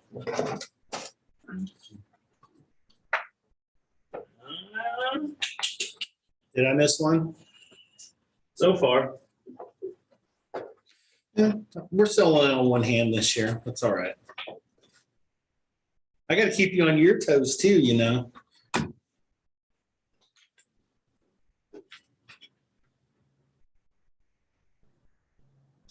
I must have been the 2 pages that were stuck together and how did I find it? because I unstuck it in the process of flipping it back Oh, over. See? gotcha, okay, you help me out. Appreciate And it. I've been wondering, you know, who double checks you over there? Cindy K. Hey, me and her gonna have a conversation. Problem is, I'm gonna have a conversation with her in about 5 minutes. So, I didn't say it was gonna be soon. I just said a I conversation. know, that's why I'm gonna beat you to it. It might happen at the beginning of next year. You know, you never know.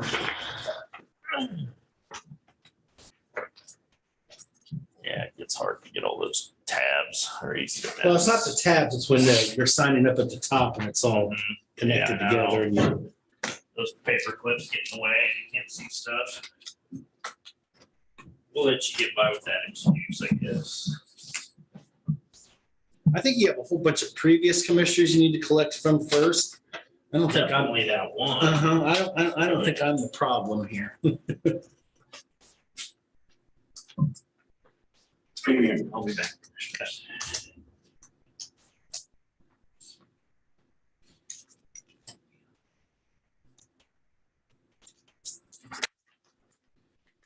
I'll just save this for Monday or Thursday, next Yes. Thursday, right? Yes. We're gonna have a long meeting on Thursday after all. Of course, we got a long meeting tonight to go to, now that I think about it. Tonight. Law board meeting. Oh. Yeah, I have to zoom in on that too, because I have to I'll be on the road for a little bit, taking my dog to the boarding place.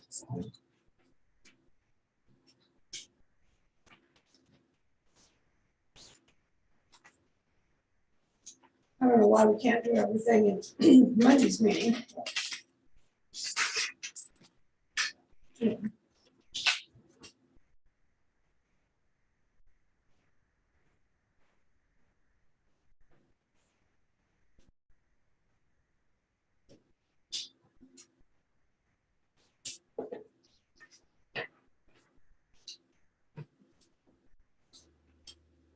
Time. Chocolate ones are really good, Yep. whatever they are. Looks like there's several different ones, different shapes.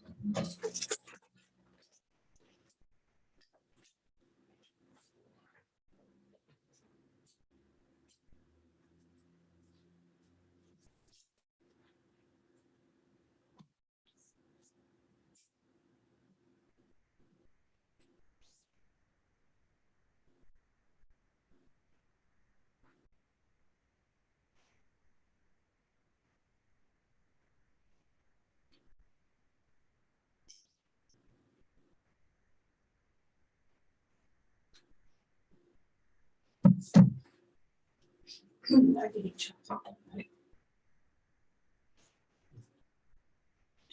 I know it's not that good for me, but I guess women like chocolate more. I don't have a problem with chocolate. Yeah. Chocolate's my favorite.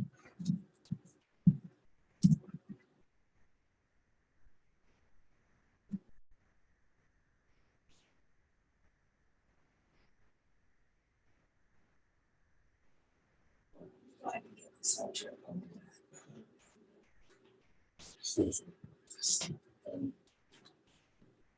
there. Crazy stuff, guys. Necessary.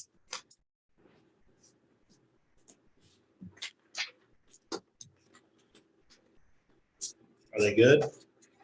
No. Oh, no, don't you put them over here. Yeah. John doesn't want it. Yeah, if they're brownies and cookies, those go over here. Everything else can move eastward like the storm yesterday. Oh, that is so. Wow. Sort of everything.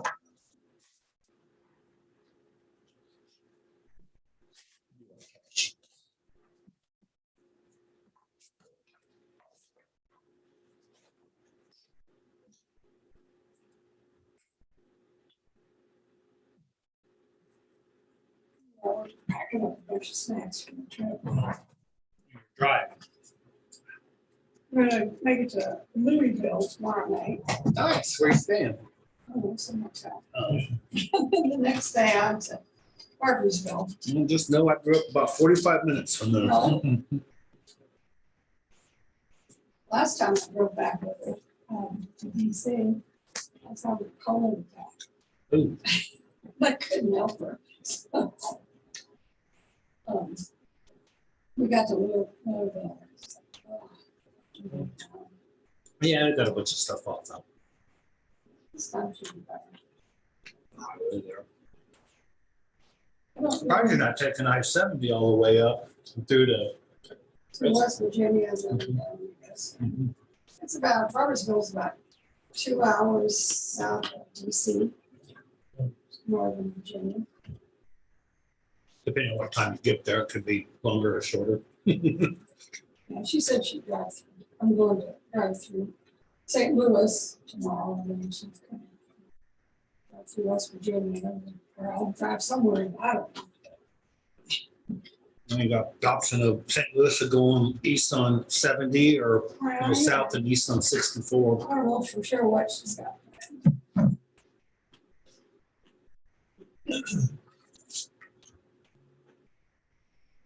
I've only been about far east on 70 is Indy, and that's I'm not for sure which she's going to be off there. I'm driving a car, which I only driven once.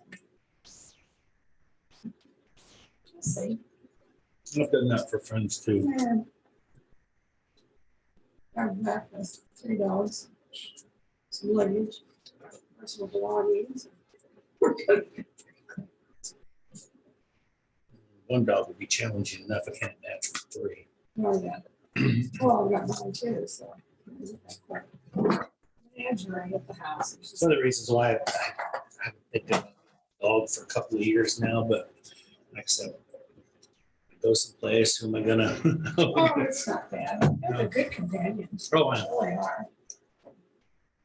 Keep My dog sit keep for me a out couple walking too, which is good. Thought. And it's always. I don't know, like a day like yesterday though, but Not Morning. yesterday though. I could hardly walk yesterday. you know the wind's blowing hard when it's knocking me around. I'm like, whoa, it's windy. I'm pretty sturdy, you know, I mean. I almost had my carburetor taken off times yesterday. Get out of the car and push the door open and reach over to get something, the door comes smashing back on. Yeah. I did everything I could just to stay inside yesterday. And I saw in the apartment, the tornado sirens went off and you could hear the neighbors upstairs pitting and pattering pretty quick like. I was Yeah, chuckling. sure. You have a basement or a? My apartment is kind of on the first floor, so it's kind of actually half basement, half first floor. Okay. So, and I'm kind of over in the southeast corner, so I wasn't real worried about it. I'm usually the one that's out there driving around looking for it, so I wasn't real worried I about don't it. know who'd stand out there and look at storm. You're not a real cam. You don't stand out Stand out and just look before at the it, yeah. tornado hits. I keep telling my wife that she's from Iowa and when there makes tornado warning, we're going to the basement. Yeah. We've got because we don't have a basement, I got one of those metal boxes. Screwed down the tank and to the garage. We built an oversized garage, that's what. Which, last time we did sirens, was in the spring one time. So I opened the garage door and stood out there. My wife said, I see anything? Yeah, just there. I've come to learn that it's very rare that the siren goes off and it's simultaneous. You usually got a 5 to 10, 15-minute lead time. So I'm like, let me turn on the TV or let me see what they're talking about on the radio and what the deal is. And But yesterday it was radar indicated and it was actually north of Manhattan. So I was kind of curious as to why they sounded the sirens off because I didn't get a phone alert. What? Oh, I got a phone. You probably did because you're up north. But that's what I'm saying. They've gotten that to now where if it's Riley County, they don't sign the entire sirens off. They look at the direction, forward speed, and the way it's going. And if it's coming into Manhattan, you may not necessarily hear it in Riley, but if it's coming towards Riley, you may not hear it in Manhattan. So I was kind of curious on that. But I wanted to go out and look last night. what I found out later was there was actually 2 radar indicated possible from one run up by Randolph and then one that was kind of in between Fort Riley and Ogden. Yeah, it was around Junction City. It was weird when the siren went off the first time, it wasn't a full siren. It's like it started at mid-swing. Oh, really? And I thought, what is that? And then it made its full pass and I thought, oh.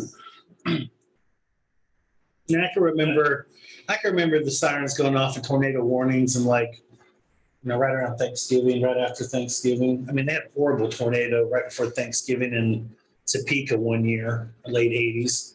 Took out the roof of the gymnasium at Topeka West High School. And so that's not uncommon, but man, 14 days away from Christmas. I think Santa's going to ignore us this year. Like, I ain't bringing my sled into that place. But when I first came back here, I was working for a place that Ford, their offices were string trailers. And that was in 05 when they had that one that went through. Anyway, the sirens going off and everybody's scattered. I went into my office and turned on the computer, looking at the weather channel and everything. Somebody came through the office. What are you doing here? Just screaming at me. Get out of here, get out of here. So they chased us all over. There was another building that we had a little ways away. Get over there. There's a basement over there. I went over there. And there was a lot of people from other places, but it was the new kind of concern. There was a lot of people, East Coast people, and other people. They were all down in the basement. All Kansans were standing outside and watching. Yeah. They probably pulled out the barbecue grill, threw some brats, some hot dogs on there, and said, What "What are a you doing?" party!" I said, well, you'll see it, because where there's a big open field. And then it got some really weird clouds coming through.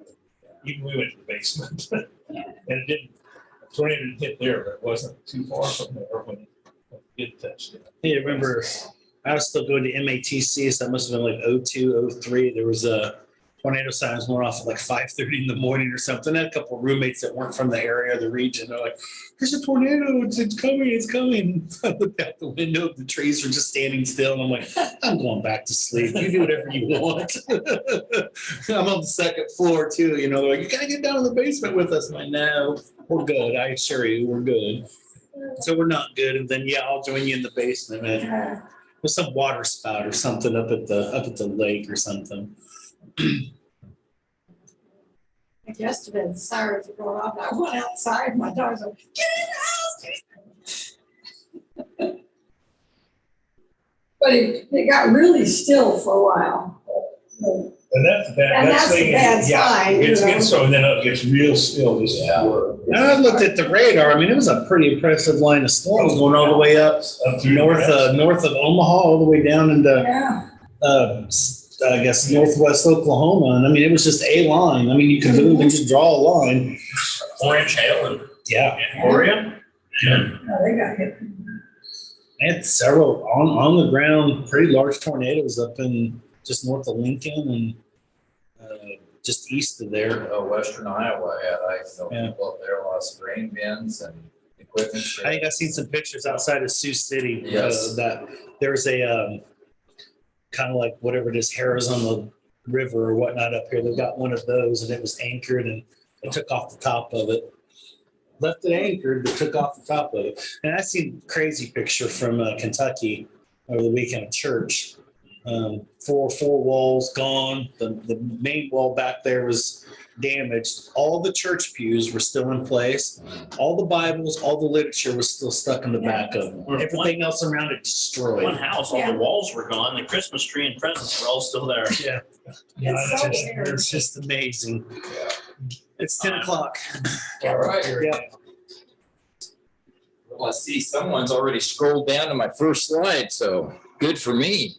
Good morning. Morning. We've got a little report on our Rural Revitalization Conference. And I think I'd mentioned this before, we held this in 2020, right before the pandemic. And actually, I scheduled this on a Wednesday so that county commissioners can come if you could make it work in your schedule. I was going to schedule it for Tuesday or Thursday the first time, and then one of the commissioners had mentioned I'd really like to come to that. So we're going to stay with the Wednesday, and we've got that fairly well planned out. I'm still looking for a sponsor or two. I've got one, but we're going to do it on Wednesday, February 23rd at the Fairview Church. And we're going to focus again on rural entrepreneurship, which dovetails nicely into what's going on in the state of Kansas. I've had a really interesting conversation with Representative Dodson the other day about some things, and I'd like to visit with you more about that at a different time. But the purpose of it really is to encourage small business startups in the country, on farms, on ranches, and small towns in Riley County. And we were going to make this an area-wide program, so we will invite Clay, Marshall, Geary, Wabaunsee, Pottawatomie County people to come over to that as well. But, I think there's really a lot of people that do have a desire to own a small, as I call it, side business or a little business that they can generate some extra income from that they can maybe run part-time. So that's particularly who we're looking at. And the agenda this year, we've got Carl Klein coming back again from the Small Business Development Center at Washburn. He was excited about that. I contacted the governor's office, and she or the lieutenant governor couldn't come, but we do have Tricia Purdon from her office on rural prosperity, the governor's initiative on that. And then two people from USDA Rural Development who will talk about grant and loan programs from USDA for small rural businesses. Three speakers now. I just got lined up Ron Wilson the other day from the Lazy Tea Ranch, but Erin Gooch with the Farmhouse Restaurant, and she doesn't know it yet, but I think we're going to have her cater the meal if we can. She's got some other help, of course, so hopefully she'll be able to cater it and speak. And then Stacy Wirtz, who actually hosted the last meeting we had at Frontage 109. So her and her husband have that venue over there at Leonardville that people can rent for graduations, weddings, things like that. A very nice facility over there. So, and actually I'm meeting with Ron tomorrow at 10 o'clock for coffee to talk about that and some other programming ideas that we've got. We're going to have this sponsored by the Riley State Bank. They've already agreed to be a sponsor this year, and they were last time as well. I'm still waiting to hear back from another possible sponsor. And then I think this is going to, again, fit in nicely with the Riley County Rural Economic Development. I want them to be that committee, of course, and all beyond that, be involved in this and help promote and sponsor that program. I'm really excited about that part of it. There will be a registration fee even with sponsorship because we can't cover all the costs. And we want to keep it reasonable. So it'll probably be a $20 registration fee that will include lunch and refreshments and of course hall rent and those kinds of things. And then we have to pick up the meals of the speakers and others. So there is some added cost. So that's why we'll have that. But we're really looking forward to that. And I'm hopeful that we're going to draw a large crowd. I don't know what the feeling is right now, but it sure looks like we've got a lot of people that are still interested in these kinds of things. I've got 2 or 3 other people I've talked to who have started side businesses, but they're not to the point yet where they want to get up and talk about it because they're just getting their wheels underneath them, selling things on the side, making crafts and those kinds of things. So I'm really pumped about this deal. I think it's going to be really, really good. So I hope that you all can make it. If you can, we'll be having publicity out probably in, mid-January, I would say. Give us about 6 weeks ahead of time, really start hitting the press hard and getting some advertisements out and stuff for it. So yes, any questions on that? Do you have any time set up for it, time frame? It'll be a day-long deal. Be like 9:30 refreshments. Program will start at 10. It'll run till 3 or 3:30. Yeah, and lunch break. So we'll do the entrepreneurship. So the entrepreneurs, they will do their part in the afternoon. In the morning will be the folks from all the different entities I mentioned earlier. Yeah. So. Yeah, I wasn't the last one, but I heard from people who were really, that was good. Yeah, I good. tried to make that, but they had scheduling conflict and I couldn't make it work, but I'm putting it on the calendar. Yeah, good. Gonna make sure to be there. So, Yeah. and I have enough time between the next agenda. I wanted to chat with you Okay. for a second. Okay. Good. Other things, we're having a meeting tonight for our VITA volunteers. We're having a meeting up in the second floor meeting room in the building next door. And we've got, I think, 12 volunteers this year. We got 4 or 5 new ones. So we'll do a training. Sue and I will with them this evening. We will start the 26th or 27th of January, whatever that Wednesday or Thursday is of that week. And we ended up doing 700 and some odd last year, and I'm sure we'll do that again this year, probably. Library's a great partner. So. Yeah, it's hard to believe it's almost tax season. Yeah. Yeah. Start I buying. guess it kind of felt like tax season yesterday with the weather. Yeah. Yeah. Good news. Yeah. No, I know. Happy ray of sunshine.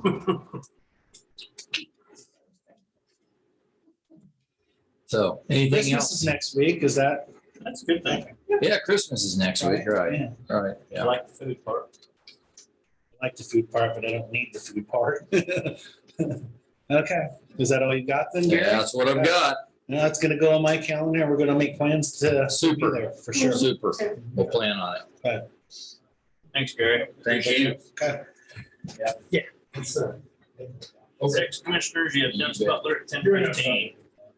Well, I hope not, but one never knows. I gotta have some more of those candies.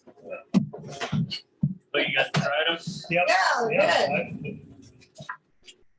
I like that idea better than chocolates. Oh. Nuts, Yeah. chocolate covered nuts. Almonds and chocolates, there's got chocolate in there. Give me for the rest of me. Oh, Sure. yeah, leave it there. I'll grab a couple. Thank you. Get this lined out.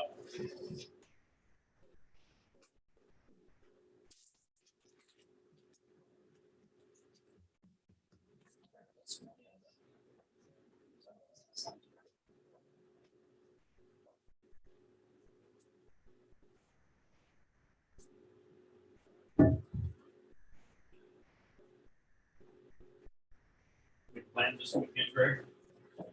No, I was just looking at that. Friday, Saturday, Sunday, 80 minutes. Calendar is empty. Oh, really? Have some time. Next week, like I said, and I know, Shane Clancy had to push from the 23rd. I'm hoping that meeting goes quick because we're heading to Leavenworth that day as soon as we're done. Or juggling with the kids, so we're gonna have them on the 23rd. We're having ours on the 24th, at ECC. So some other kids coming in. We got kind of 3 day.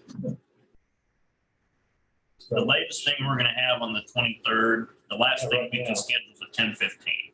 Yeah, so, Right now, the last one's at 9:15. oh, and then, yeah, that's what, if we can get out before noon, we can get that. Yeah. Yeah, the only time we can get all 4 of our kids together is this weekend, so. Oh. They've all got, well, I guess you're not very engaged since they've got the other side that, Engage your significant others. yeah, that they, you have to juggle between everybody. Some of our kids with the grandkids, they've got someone, they want their own home, but Yeah. just the kids. Mhm. So, I understand. I was that way too.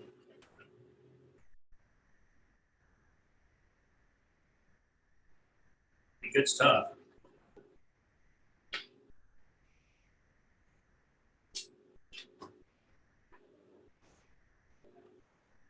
You have family in Leavenworth, right? pardon? You have family in Leavenworth? My daughter's there, they're stationed there.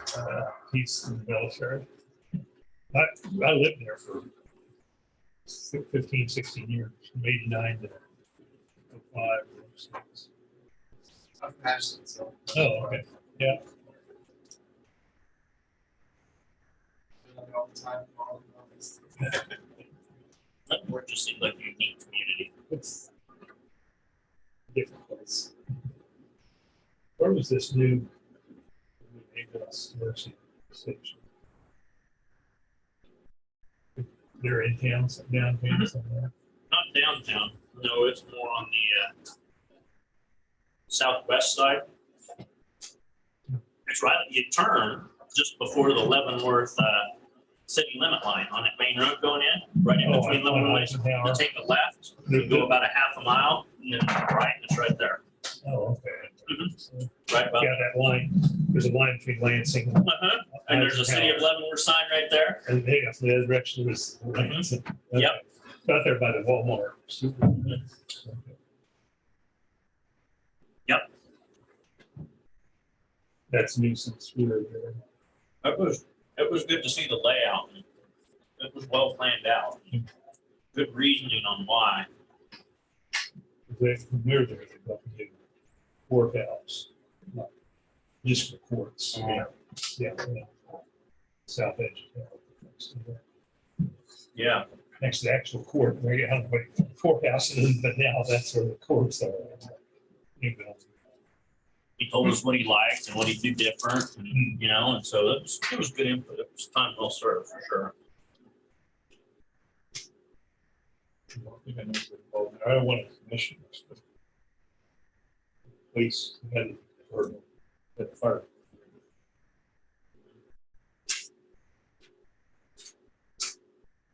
One of the commissioners lost his wife. Then they have a smaller one, a 4-bay. That one's a 7-bay. Then they have a 4-bay over just right across from the penitentiary. Also. I'm just going to talk to you. I might talk to you more about that So at the end of the meeting. see the name at the top, but I know they're easy. Yeah. So that box.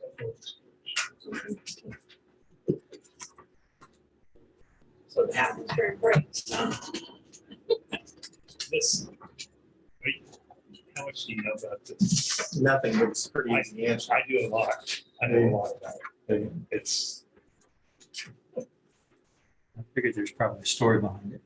Good morning, Dennis. Good morning. How you doing? Good. Just didn't blow away yesterday? Pardon me? No. You didn't blow away yesterday? Oh, Well, your staff was busy. It was probably the busiest communications has been since I've been here on calls. Some people need things, some people avoid things, all the emergency services. Dispatched. Thank God we had full staff.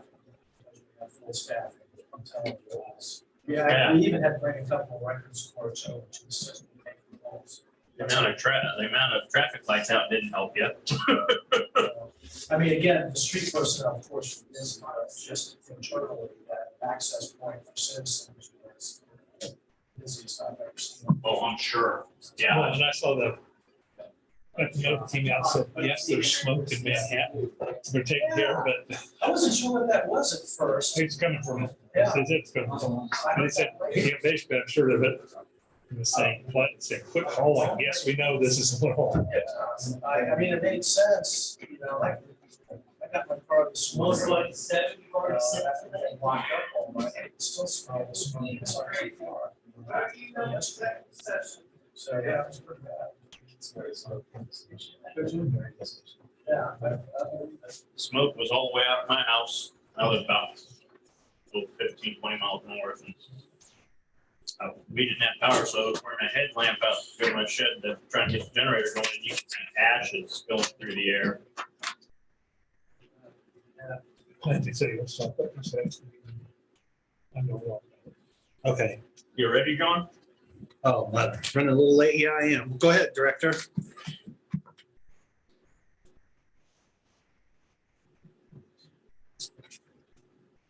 Well, good morning, Commissioners, Mr. Vargo. Good morning. I'll start off with the things that are probably the most topical and newsworthy items right now, not my normal fluffy, feel-good updates on things. You had quite a day yesterday, didn't you? Oh, Last well, week it or actually so. started last weekend, so I'll cover both. So because the Aggieville shooting is an ongoing investigation, I can't provide a lot of details, but there's some things that I would like to share with you. When these shots were fired inside of the business, right next door to the Aggieville substation, 2 officers were in there doing paperwork. They actually heard the shots before any calls for service came out. And so they immediately exited and went over to the bar in question, and there was just a mass of humanity trying to get out of there, as if it were an active shooter. It was so bad they couldn't get in initially, and they had to find another way to get into the business to find the victims and render first aid. That cliche that you often hear on the news and social media about first responders running toward the danger while everybody runs away, this was a classic example of that, because these officers, when they heard the shots, didn't know what was going on, how many people were involved, if it was still occurring, they just didn't know, but they went. And they found the victim and started rendering first aid immediately, found another person who'd been injured, did the same with them. It was in the initial stages, when you think about a bar that is that large with that many people, it was chaos. It was chaos. Probably hundreds of people were in there when this happened. We are very fortunate it wasn't worse, but it was not. And I said this at the city commission the other night. There is zero evidence that this was an active shooter incident, which means somebody going in and then randomly and indiscriminately trying to kill as many people as possible. There's no evidence that was the case. It looks like the result of some sort of confrontation. As you know, an arrest has been made, and the charges initially were attempted second-degree murder and aggravated battery. That's been upgraded to attempted first-degree murder by the county attorney. It's being held without bond. Because of the number of people and potential witnesses, this investigation still has a long way to go to the point to be before it can go to court. The other thing I wanted to mention was in the next day, there was information being released. In one case, it was attributed to us, and it shouldn't have been, that we had identified the victim and any affiliation the victim has. As per our policy on all cases, we do not identify victims. We don't identify who they work for, where they go to school. And other people are saying that. We can't confirm or deny it because that's not our policy. Suspects and who we are seeking or we have arrested, that's a different policy. We do release that information. So I just want to clear up any confusion that has occurred. We still don't know exactly who decided it was okay to release that information. It could have been other people associated with him. It could have been other entities. We just information department. We just don't know. Well, anyway, I'll leave it at that. Before I move on to the next thing, do you have any questions about that?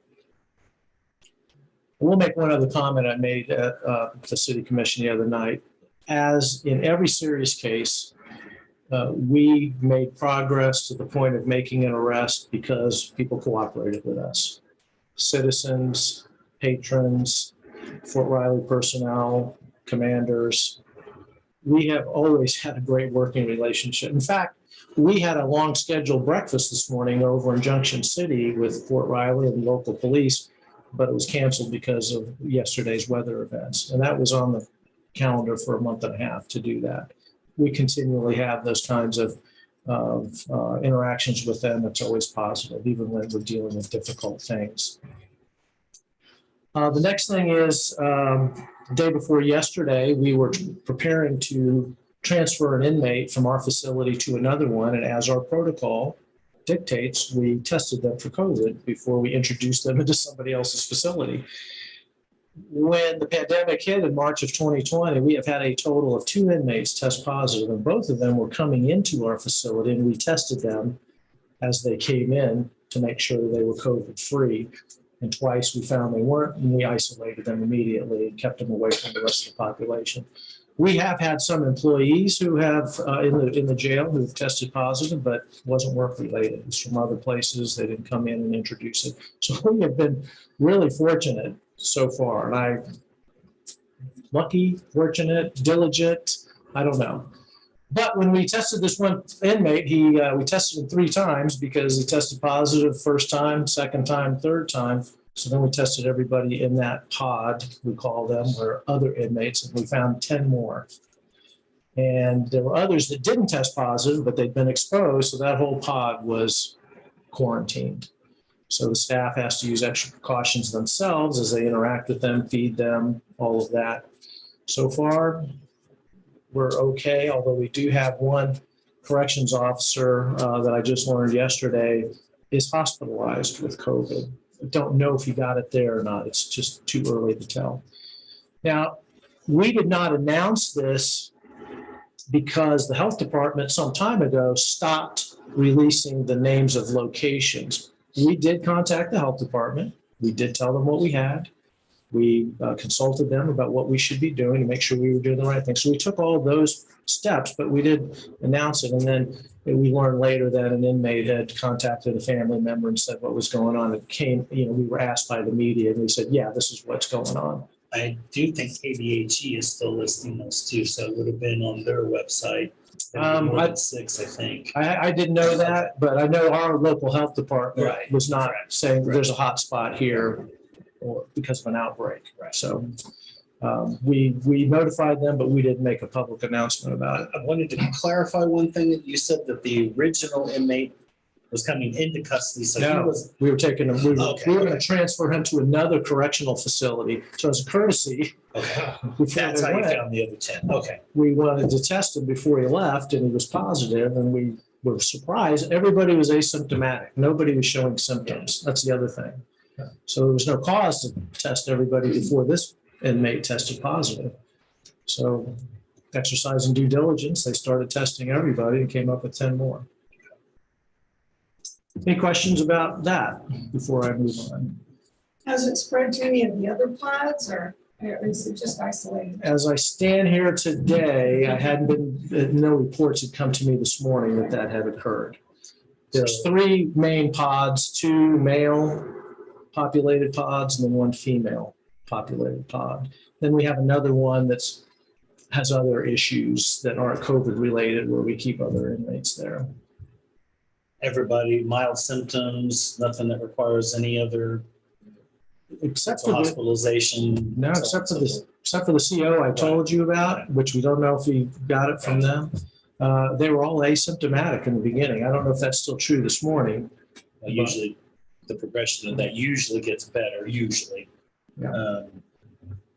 So I would assume the age range, they're probably I don't, young to mid, Most of our Probably jail, don't have anybody 65 and over is what I'm getting at. well, we have a few of those. We just put one in there yesterday from another, event, which I was going to tell you about. Yeah, gotcha. Yeah, But, gotcha. but No, I'm talking that were part of the COVID positives. yeah, I don't know the age range, but statistically, most of our population, I would say, is under 50 years old, and the vast majority are teens to early 30s. That's generally the age range, at least for the male inmates. I'm not sure about the female. Did you have a question, Kath? Yeah, what about vaccinations? Do any of those inmates have vaccinations?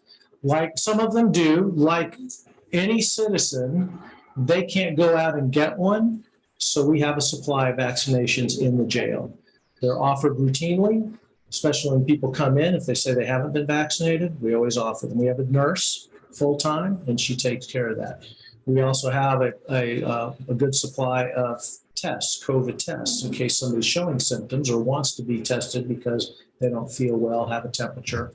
But we can't force them to take the vaccination, but we have ample supply to provide it to anybody who wants it, and some of them are. I don't know how many off the top of my head. Also yesterday, you probably saw some news or social media posts about an incident on Bluemont. So this, I've seen a lot of things happen in my career. This was one where once I found out everything, I was really thankful that we didn't have an officer get seriously hurt or killed. So she was serving somebody in mental health crisis who was sitting down on the ground trying to work with her. And a gentleman pulled up in a pickup truck and just intervened. And didn't know why. And he's somebody we're familiar with. And initially, we didn't have any indication he was armed. She didn't have any indication he was armed. And then at some point, he did indicate he was armed, although he didn't display anything, and then he did. And I can't go into more details after that. We used less lethal options, 2 different ones, to keep from hurting him badly. And we were fortunate that he wasn't hurt badly, and it did stop him.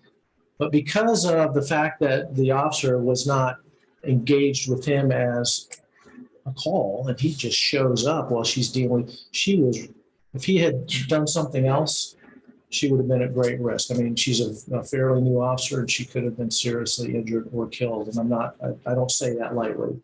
And her training, the training of other officers who came to assist, K-State came and assisted us as well because we needed to block the street.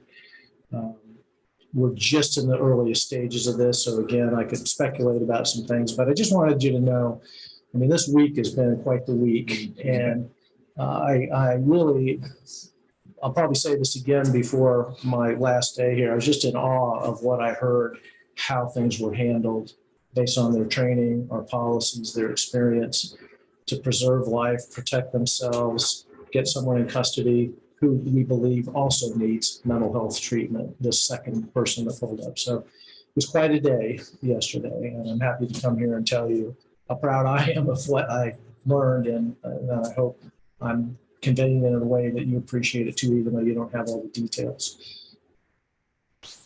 Let's talk about some more fun stuff. I mean, really fun stuff. So the Cops and Kids Shopping with a Cop is coming up here this weekend. So we think we're going to serve about 100 kids. We're having difficulty getting some volunteers, officers in uniform, to go shopping with them because of a lot of different things, but we're working on that. We also had our Tip-A-Cop event at Texas Roadhouse on December 7th. It's our annual participation to raise money for Special Olympics Kansas, and it goes towards local Special Olympian athletes. And we raised $2,500. The way that worked is if you went and you left a tip in cooperation with Texas Roadhouse, that whole tip would go towards Special Olympics. A lot of times people will over tip as part of the contribution. So we're happy with that result. Also, we had I don't think I mentioned this last month, our victim advocate, the grant that she's been working under has been renewed for a 3rd year. It's over $70,000 from salary and benefits, so we're really excited about that. She's doing excellent work. A lot of it's proactive work. She also collaborates with the Crisis Center, K-State's services, Fort Riley, their advocacy team over there. And she's really doing a good job. So we're very pleased to have grant funding pay for that position. Also, the normal precautions we give about holiday scams and shopping. Just be really careful when you get emails, mailings. If you leave stuff, if you have stuff delivered on your porch. I'm getting something tomorrow, and I'm going to get on my apps to make sure, because I'm not going to be there when it comes, to either pick it up at their facility or have a neighbor pick it up, one of the two, because I'm just that cautious about it. So be careful about porch pirates. And, one way, you'll like this, I think, as commissioners, one way to avoid all that is go to a local store, a bricks and mortar store, and buy your stuff there. That would be great. I do that as much as I can. If you do go online, one of the good things about local is you usually have local conversations with those on the internet. That's right. You can have it delivered there, and you can pick it up there and have a conversation and maybe buy something else at the same time. Usually great customer service Exactly. in person too. Yep, That's the other thing. And then the last thing I have on my list is the Toys for Manhattan. We're a collection point this year, like we always have been. So Monday through Friday from 8 to 5, people can come in. We have our toy box wrapped in paper next to our Christmas tree, and we can just drop gifts in there for kids here in Manhattan who may not enjoy the kind of Christmas that others get to. So feel free to drop off a new unwrapped toy or something very slightly used that you think a kid would enjoy, and we'll make sure that it gets in the right hands. And that's all I have for you, and I'm willing to take any questions you may have for me.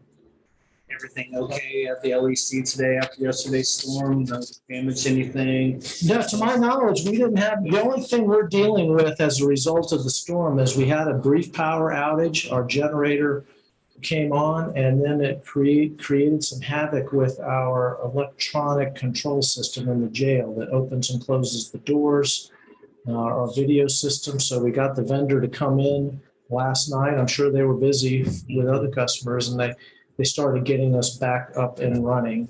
So I don't have an update this morning, but we've made progress. But that's the only thing that I'm aware of that happened. I think Manhattan overall fared pretty well compared to some neighboring communities with the amount of damage. I think that's that breakfast I was going to have this morning with Junction City and Fort Riley was canceled, I think, because they had more damage over there they were dealing with. Yeah, it sounded like Fort Riley was having some assessment teams go out today, so they'll probably hear about that. Still Junction City and Gary County had a significant amount of damage. Before the meeting, before I came up, I was being asked by Mr. Vargo about how busy we were. And I think our communication center was busiest I've ever seen it since I've been here. We had to bring a couple of records clerks over to help answer calls because we had so many people calling in with power outages, damage, reporting things, not just I need help, but reporting things. And of course, we dispatch fire and EMS as well. So it was chaotic for a while, just the sheer volume of calls coming in all at once. I don't know. I think today we're back to normal for the most part. But one of the comments I made before I stepped up to the podium was the dispatch center is almost fully staffed with all of our authorized positions. I think we have 2 vacancies right now, which is normal. That's a normal amount of turnover. We were fully staffed yesterday. Those extra people that came over from records weren't because we were short staffed. That's how heavy the volume was. But knock on wood. Yeah. So again, I just want to thank those who serve on the law board and also your local elected officials that when we put that plan in place in January of 20 to get that staffing where it should be, it worked. And we just reaped the benefits of that yesterday and other times too, but especially at a time like that. So thank you so much. Yes, sir. On the shop with a cop, is that the fire department get involved in that too? So I know at one time they used to. Not that I'm aware of. I've been here for 3 years, and typically this is sponsored by the Fraternal Order of Police, and they do get. They have a separate, the fire department has a separate. They have 2 separate. They may, I don't know. The only other major event, I don't want to speak for the fire department, I really don't, that they do that's well known is the raising of money for muscular dystrophy, Fill the Boot. I know about that. I don't know Well, about. one time they took kids out. I don't know if that was, I thought it was part.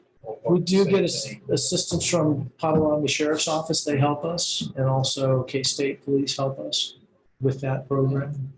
So I've never seen in any of my other positions, the fire department participate and shop with a cop. They may have. If they did and I'm missing it, I apologize. Years ago. I didn't know if it was a separate program or part of the same one. Sure. If they have one, it would be separate. One of your officers assisted us on Tuesday when we had a disgruntled taxpayer, so that's always appreciated. Ford was visiting in my office, so yeah. Well, I'm glad they were helpful. Hopefully, That's one they- way to put it. No, it didn't have to do with the taxes itself. It had to do with The other main. a separate, I guess, non-policy that was in place. so you got a firsthand view of de-escalation tactics, I hope? Well, no, I de-escalated him when I said I need to call the police, and he started leaving as he was chewing me out. And the police officer was going to go visit him. He's someone that's known by your department. I see. Well, I'm glad it turned out well. Thank you. Okay, well, I guess we'll see you again this evening. Yes. Yeah, So, look forward to it. okay, well, have a good day and be Thanks. safe out there. And to you and all of your listeners and viewers, have a Merry Christmas and a good 2022. Yes. And be safe and be cautious and take care of each other. Have a Merry Christmas, Dennis. Thank you. Thank you. Thank you. Bye-bye. Next, commissioners, a bit of a break, 11 o'clock, we have Julie Gibbs. It's Ron for your street asked to reschedule. Let's see. You should be warm enough now, aren't you? Nancy was here at the moment. We could deal with this issue Are you now. hot now? I have to do it at the end of the meeting, but. Feels good over here now. Yeah, that door, let's, even though we put This that, guy. I'll just strip it out, let's hit it. Actually, I know.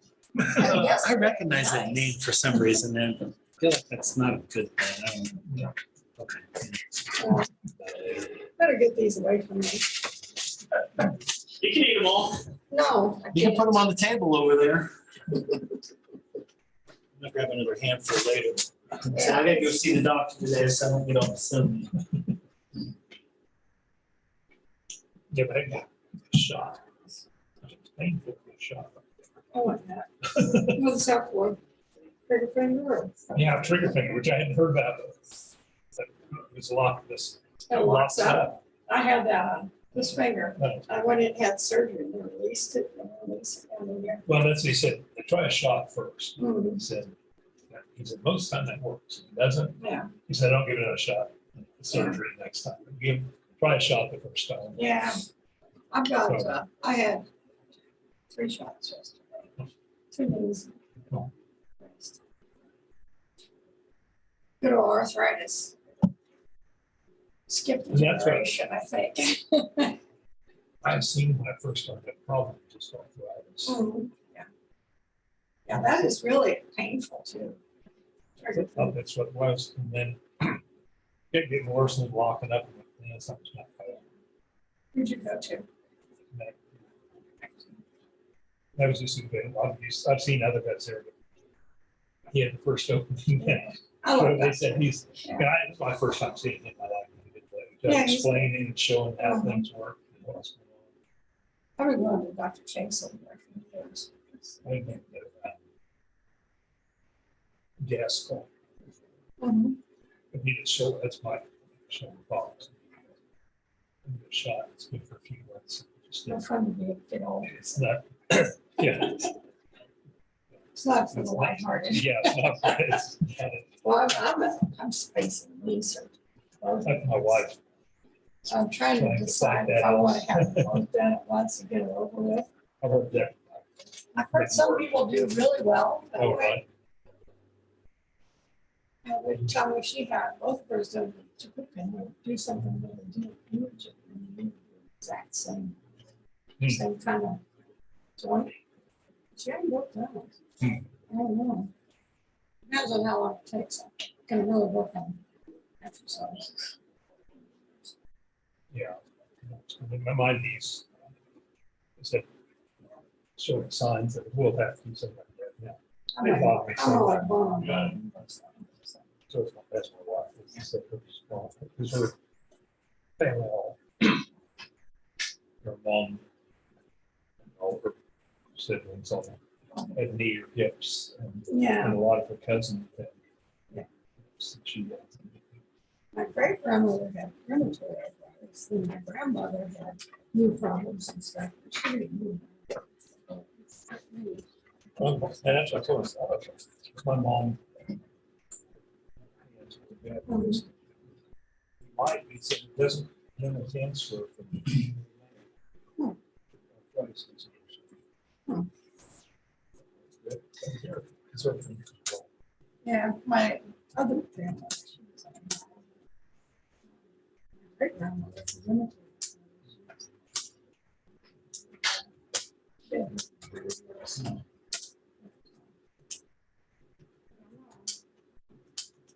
My right hand, of course.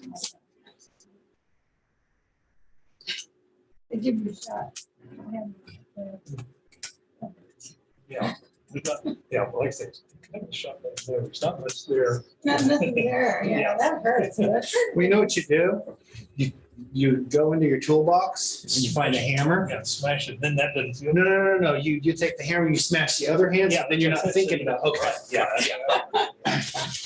He told me, he said, there's nothing to do, he said, It's amazing. he said, not. The backup quarterback for, or I guess the starting quarterback for the Eagles now, Vernon Minshew, to get a medical red shirt, did something similar to that. And injury on one hand, so he took a hammer and he purposely broke his other hand, so they had to give him a medical red shirt so he could play in your college basketball. He's kind of a character. He is, but I'm just like, man, that takes some guts there. Yeah, Yeah. I would, oh, that hurt. I have a plate in this wrist because I fell off the ladder on a job site. I had to reset, they didn't set it right. To begin with the cast and then the surgery, so it's like about a year getting that taken care of.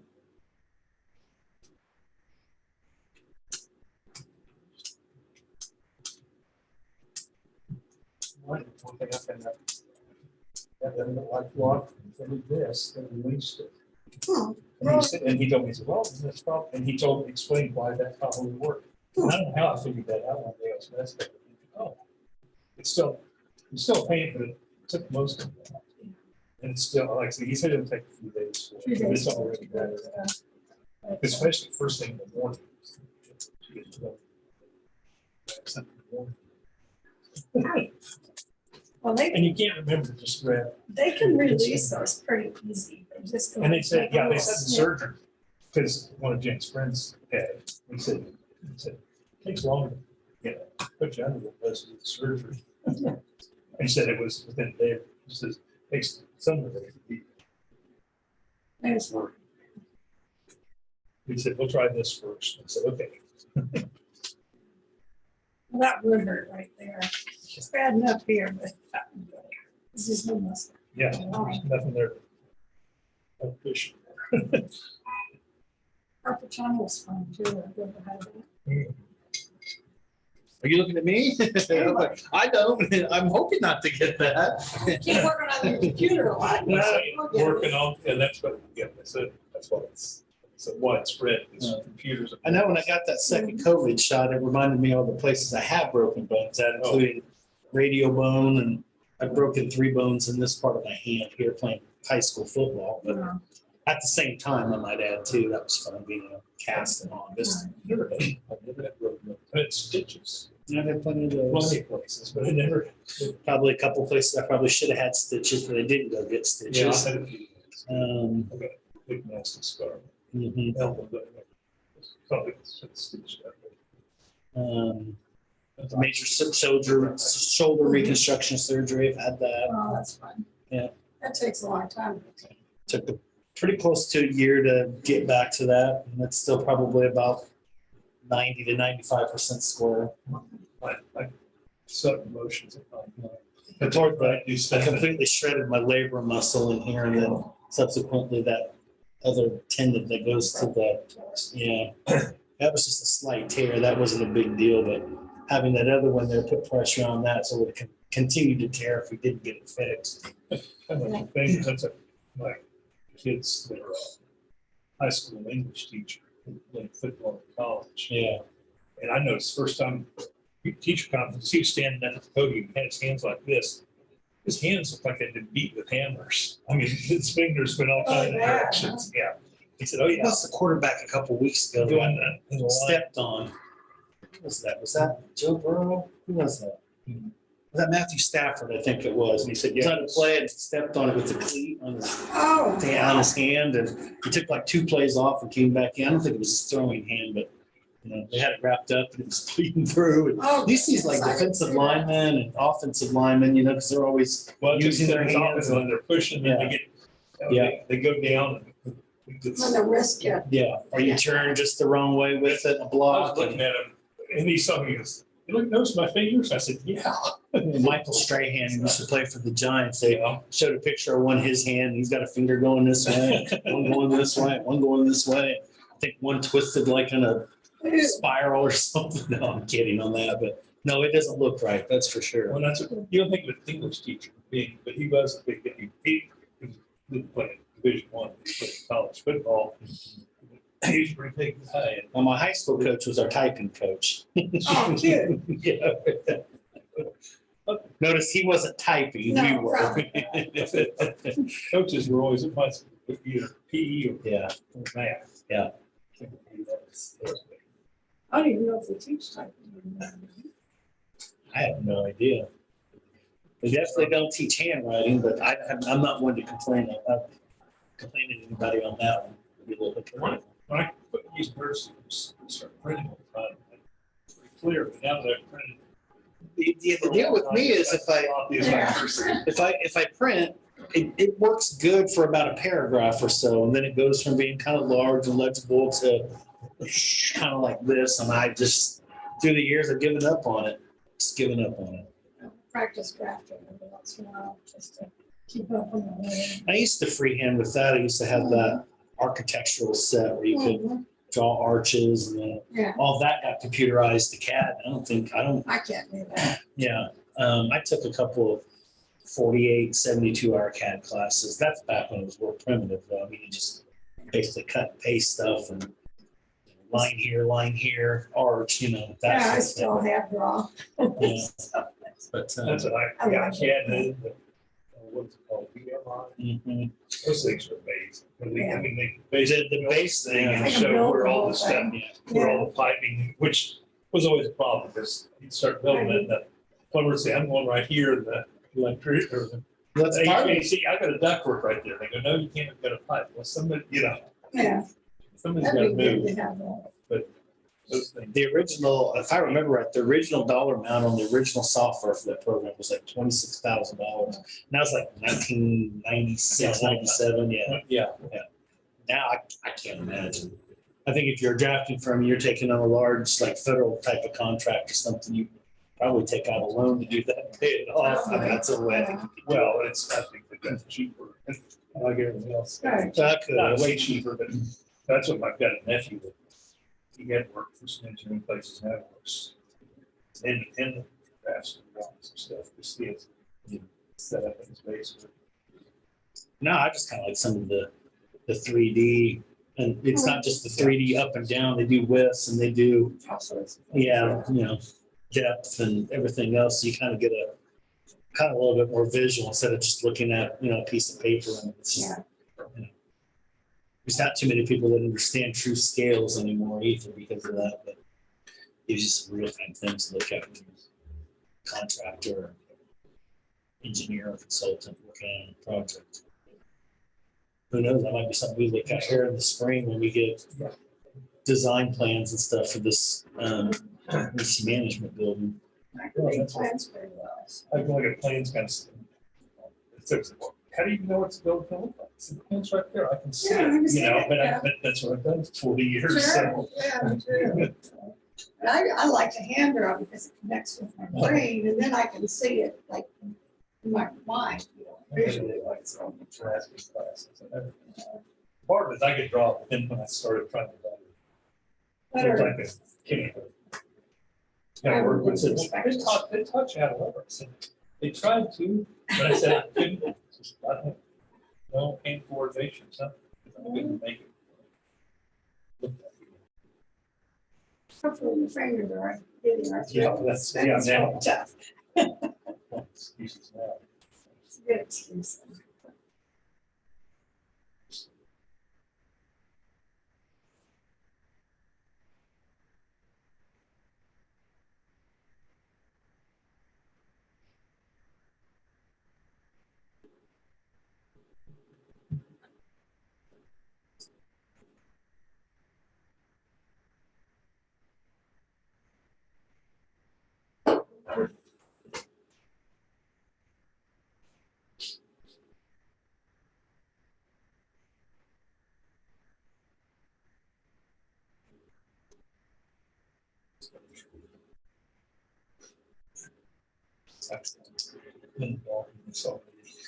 Good.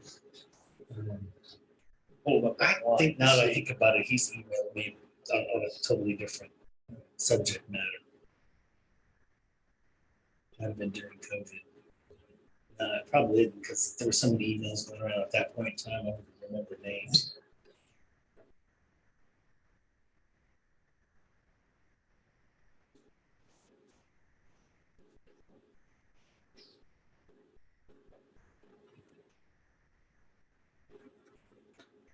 So who's getting the distinction of hanging out down at City Hall tonight?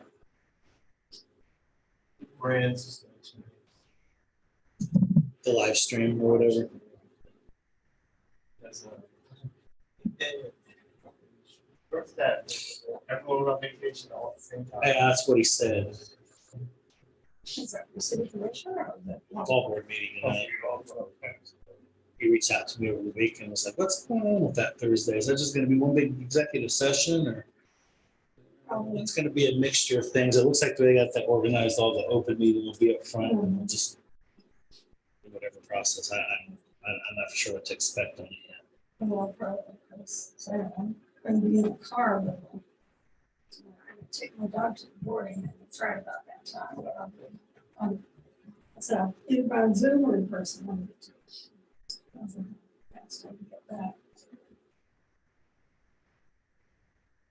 I don't know why they schedule 2 meetings in a row like that, one on Friday and one on. So the one on Monday is usual. This one here, Special. don't know either. It has to do with everybody's schedule, I suppose, but we're probably going to need 3 or 4 of those. Oh, yeah. Yeah. They wanted a whole bunch of dates I was available, and I only filled out a couple weeks. Well, Nicole emailed me and said, "Usually, when are you available? Because I know you usually work on this date and this date and this date."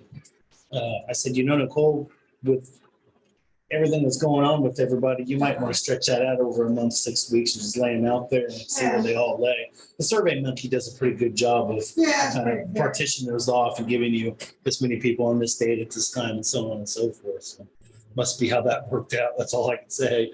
It's really hard to fill out. 2 months at a time. Back when we were discussing this originally back in October and late September and October, there was no plausible spots on my calendar. It was booked. And I got to Halloween and thought, okay, a breather, and then COVID. Yeah.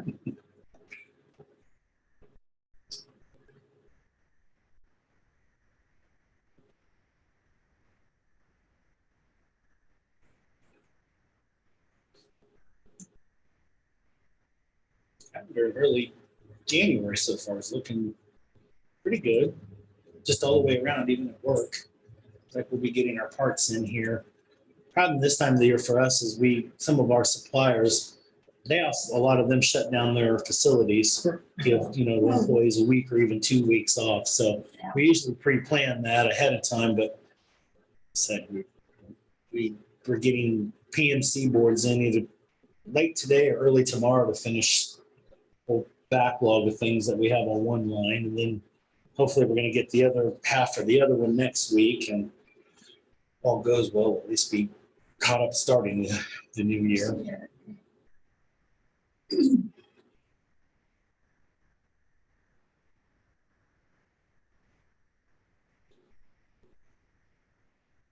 Got some talk with a friend of mine out in Pennsylvania. He wants to go to the bowl game. Let's go to Houston. No, it's not.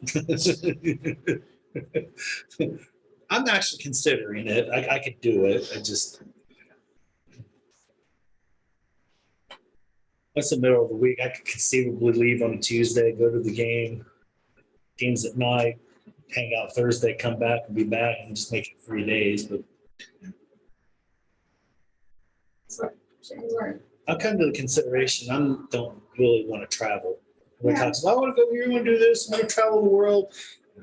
I really Not right don't. now, it's like, it's kind of weird. I got to make a decision if I want to go to that policy conference in DC in February, and I'm leaning no.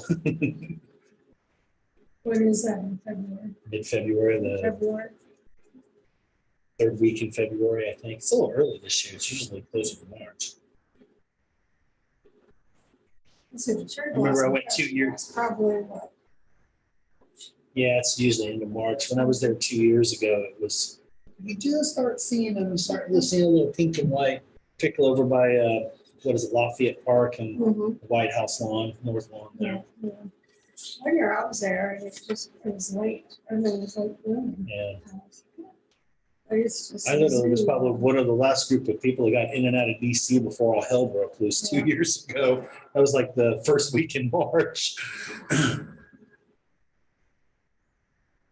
won't be going back for a while, so, Let me know what things are like there, okay. because the biggest concern is just all these restrictions. It just doesn't make it fun. It just, Well, we gotta go up to Capitol Hill and, it's bad enough, you gotta go. in DC though, so. Oh, that's I true. do.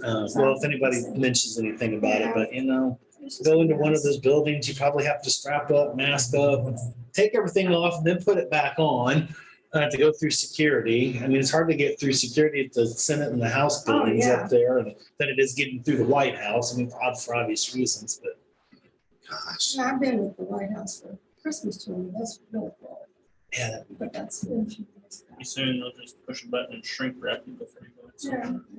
Yeah. We're getting pretty close to that at work. It takes me 5 minutes in the morning to gather everything I need, a badge, hearing protection, eye protection. Do I got the right shoes on? We're supposed to be wearing masks. I'll just leave that one alone. Yeah, I've had enough of that issue. Some other departments require some other things, sleeves, other types of protection. Paint lines, you do need to wear a specific, respiratory mask for that. If you're sanding metal, they got boosts for that, and that's probably smart to do that. But even the N95 masks they wear for that, when they take them off, they still breathe it in. Still breathe those dust particles in from metal because you can probably see it. Not So I got perfect. chewed out about on Tuesday.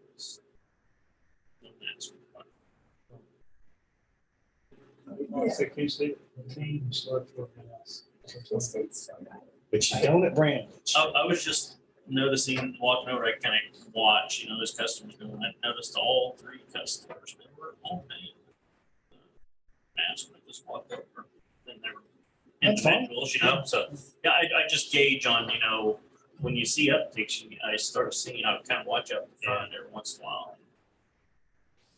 Well, the thing that frustrates me about that on Tuesday is he did have options. He didn't have to come into the building. He could have used the drop box. He could have mailed it in. Sorry if you procrastinated. That's not our fault. Could That's have done it online. correct. So that notion that you're fortunate to do what I don't want to do, you have options. I was hoping to do Well, it started there and then it transferred over to his department. But, if we'd had those policies in place and satisfied his, it'd be somebody else on the other end. It'd be the opposite thing and it'd still be the same dialogue. You're not going to win. For sure. You're not going to win with this. Usually got rid. And what frustrates me there is we're not forcing you to. You have options. And it's for that reason that we put some of those options in place, including the box outside, which we got from Florence. So, just can't win with everybody. That's how it works. That is true. So when are you going to be? You're going to be gone the 20th, the 23rd, and then the following week too? Yeah, I'll be back on the Tuesday, the 28th. Okay. So you'll be here for That's all. the 30th. Well, hopefully we'll get her all uncapped and so. Well, I'm not sure what I'm doing for Christmas, maybe just yet either. I usually go out and hang out with my buddy John out in Hayes, but both of his parents have COVID right now. They may or huh? Yeah, they're in good shape. Yeah, he's been sick with the regular cold or flu that's running around. His wife just had a baby a couple of Mondays ago, so got a new one in the house. Kids are just the kids, I guess, the 14 and 8-year-olds. So we'll see. Nothing else. There's Maybe Karen here with something. I thought that was just Thanksgiving. That was Thanksgiving. Maybe she'll have a Christmas. I could always ask. Morning, Julie. Good morning. Umi or something's usually open. There's enough people there. Yeah. Someone said, no, no one. Yeah, it's Christmas isn't that big of a deal to me anyway, really. So Lots of football. true. Very, very true.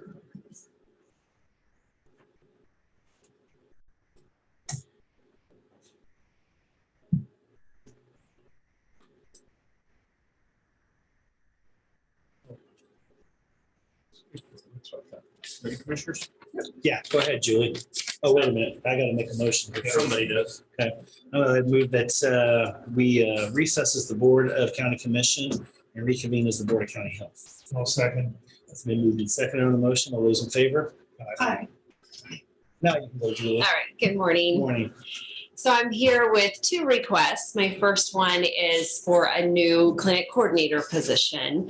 I know this isn't a popular request right now, but I feel it's really needed in our clinic. I was here last week requesting to fill Aaron's position for the supervisor position. So thank you for that.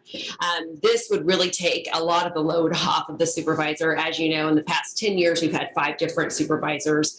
I was only here for 2 of those supervisors exit interviews. And so I was only able to hear from Leslie, Aaron's predecessor, and then of course, Aaron herself.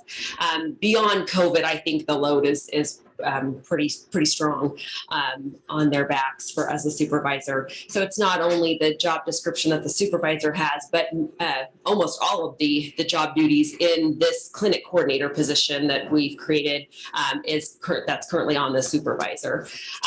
Aaron, I know, was working 70 to 80 hours a week easily. A lot of that was COVID, but even beyond COVID, I guarantee she would put in at least 60 to 70 hours a week. I think that's just too much for a supervisor every week to expect that from them. And you can see it with our history. We've had a lot of turnover in that position. Along with the nurses, there is a lot of turnover in the nurses. Some of these job duties with the clinic coordinator does unfortunately fall on some of the nurses. So I think that this would really kill 2 birds with 1 stone by taking some of that load off the supervisor and off of the nurses, hopefully to help with retention in the clinic, along with hopefully to free up the schedule for those nurses to see more patients, because that's ultimately what they're there to do, is to see more patients. I've also added in the Hipaa compliance officer. As you know, Heather Ritchie is currently taking on that responsibility, and she's our child care licensing supervisor. It doesn't really belong with Heather, nor did it really belong with Michelle Markvick, our administrative assistant. She previously had that job duty. This really belongs back in the clinic where it originated. This Hipaa compliance officer could be a part-time or even a full-time position in and of itself, but I think that it really belongs back in the clinic. And so we've added that as part of the job duties as well. So that's kind of where I'm at with it.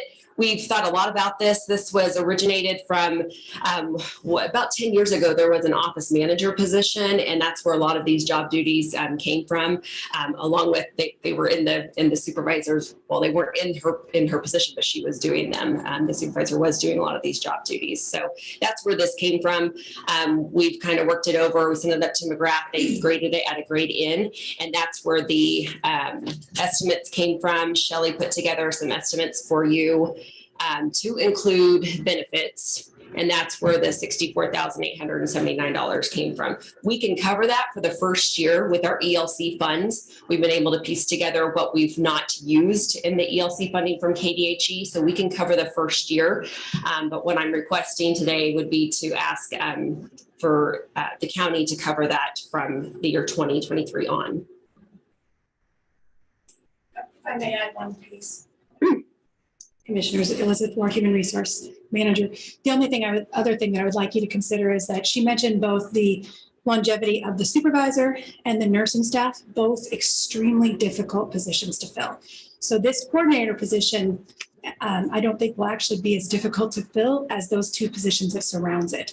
Nurses, I'm sure you've heard, nationwide, very difficult to find, very competitive market, particularly then adding on the public health aspect. That makes it a very challenging position. We do currently have to contract some of our nursing, and we want to keep that staff that we have. The clinic supervisor position, you've already seen that the turnover there is incredible, and we're not able to get that great caliber of a person to stay. So there's a really great mission, a really great purpose, but they're not spending their time on that overall purpose. They're spending their time on the logistics and the things that are making them run around in circles, and that this position would take over.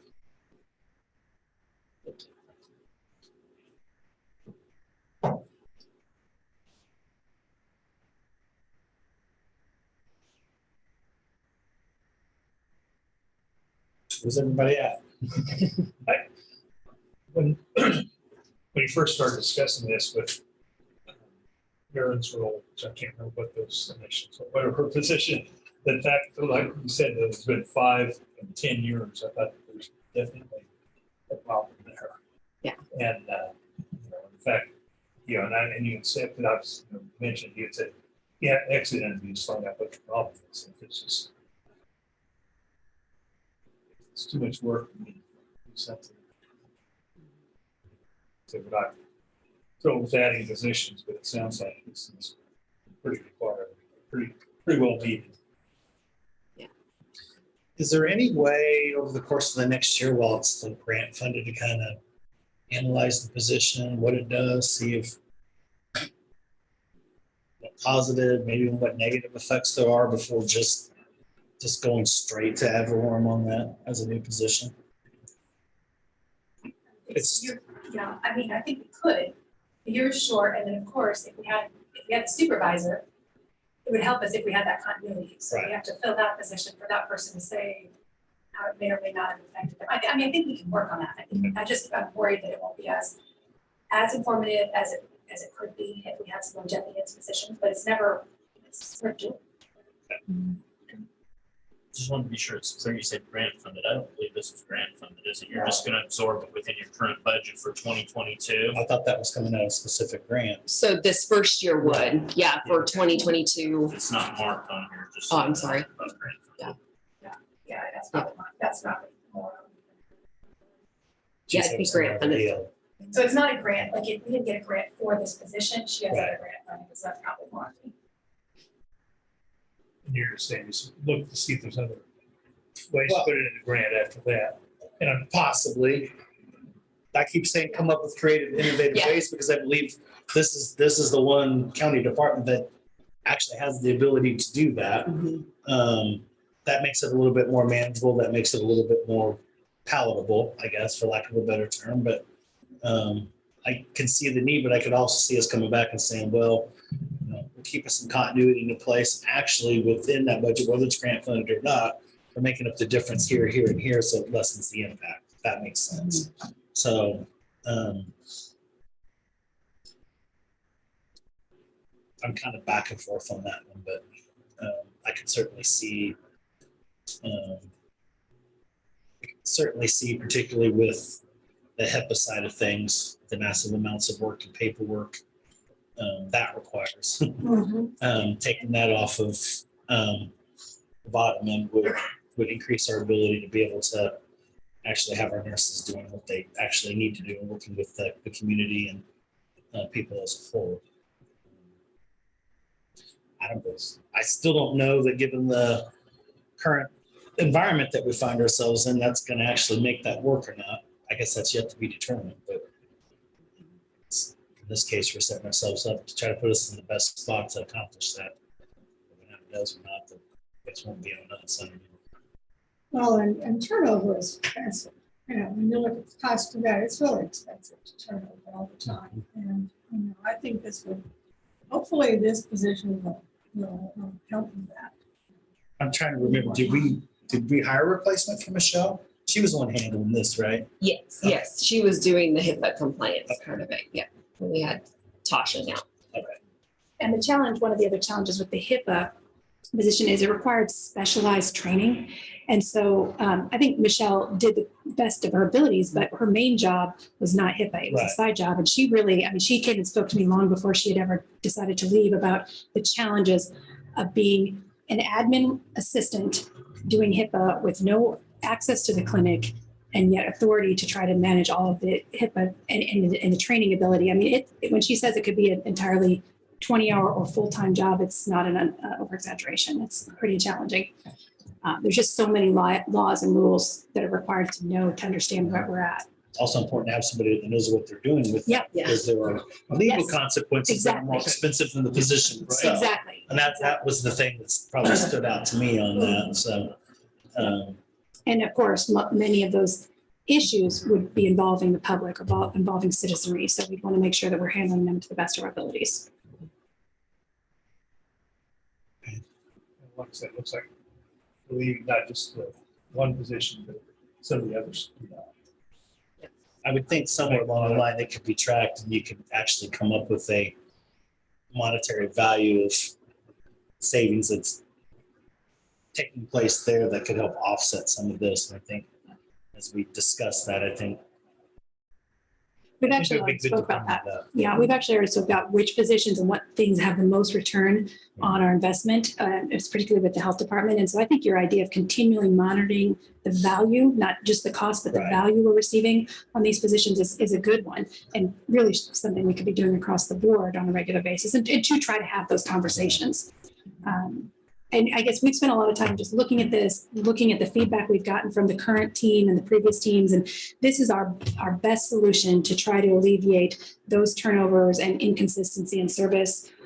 We're certainly open if the commissioners or anyone else had has a suggestion how to kind of alleviate some of that, but we did try to involve the people that we think are in the pit to begin How with. many of our departments actually deal with a large amount of HIPAA just in general? Well, that's a good question. I don't know if I And that was know the answer I was expecting. So that was the answer I was expecting. Yeah, So, it's actually at some point in time, is it more beneficial for everybody to have a HIPAA compliance officer specifically that Yes. covers it all instead of just department by department by department? Yes, the answer to that is that would be ideal. Right. That would be absolutely ideal. Obviously, the health department gets a lot of it straight on and they get it from the outside. We have a lot of HIPAA and the rest of our departments internally. There are definitely some departments who have HIPAA and then also, I mean, not just HIPAA, but GINA and all these other laws that kind of protect people's privacy, but more so with the employees. But I think particularly they have the most often, but we all deal with it. And we've been trying to tighten that in, not allowing satellite files, not allowing department heads to keep information that isn't relevant to the job duties. The PIO is trying to bring some of that in as well. I mean, we're really trying to streamline that so we're handling as best we can. But really the answer would be yes, to have someone who's qualified, trained, and expert for the county.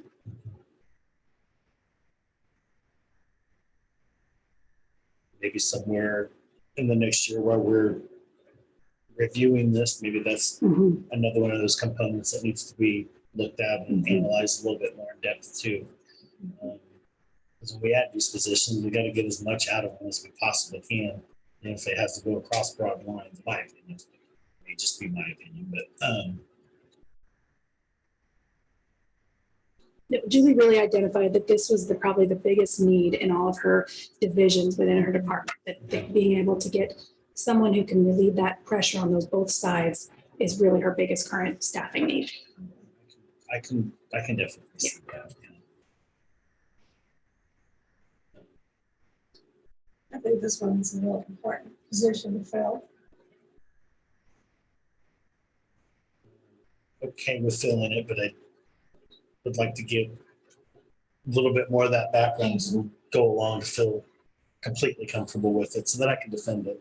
Yeah. Quite honestly. And it's, Yeah, just so the commissioner know, I mean, Phil is correct, but we're creating a new position. I know. So it's more than just Phil. I just, for everyone to know that Yeah, we're talking to, okay. it's creating a new position and then potentially, I know you would like grant funds, but it may be ad valorem taxes and out years and just everyone needs to be on the same page. that is the request at this point, yes. And I would probably give further thought of, if you can incorporate this amount into your regular budget without adding it on there too, we can defend a new position that way too. If you're not increasing your personnel costs, you can absorb it through other means, would be beneficial as well, so.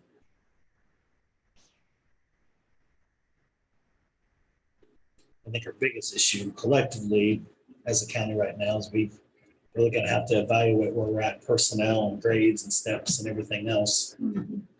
That's probably my biggest drawback on creating new positions or hiring new people at this point in time until we have overall basis and foundation of that established. So that's not just the health department, but just in general. So. Yeah, have you evaluated this position? Is this a bit competitive, right? So what we've done is I went through all of really what I want to make sure from our perspective is that it fits and it's equitable with our positions and our pay scales and our grading. And so I have done an analysis, and then I did have Victoria McGrath, who is our consultant, verify whether or not that was the right grade. And I don't know if we'll be able to hire at a step one, but the grade and the pay rate is appropriate within our pay scales. That leaves open what you're saying, right? So I don't disagree that we do need to look at our steps and our pay scales and make sure that they are competitive. I do think there's going to be a proposal for adjustment on that this year. So, that's accurate across the board. If I'm not mistaken, that taking a specific interest and focus on steps 1 through 4, correct? That's the conversation we've had. Yeah, I mean, it's on there. Those are your entry levels at those grades. Yeah, those are the entry level, and what the majority of us are finding to have open positions is you can't hire someone at a step 1 through 1 or 2 or 3, but even sometimes outside of that, department heads are talking with Elizabeth and saying, hey, look, I mean, it's really justifies a 5 or a 6. Yeah. So it just tells us, and unfortunately, it's a product of our environment right now, just nationwide, but also that's why as staff, HR and department heads always try to emphasize to commissioners, it's so important to do that annual step and COLA, because that's just one more component to get you behind. And we didn't do that a year, and there's been other years we haven't. And that's the reason why consultants, although I don't always take the word of consultants, because they're getting paid to make those recommendations. It is accurate. You don't keep up and you continue to fall behind. And Rich and I have had multiple conversations about this, and I think that there is a general idea that maybe we need to look at steps 1 through 4, but I also have some concerns about specific positions that have just changed, developed, grown across the nation. In like, for example, let's take the PIO.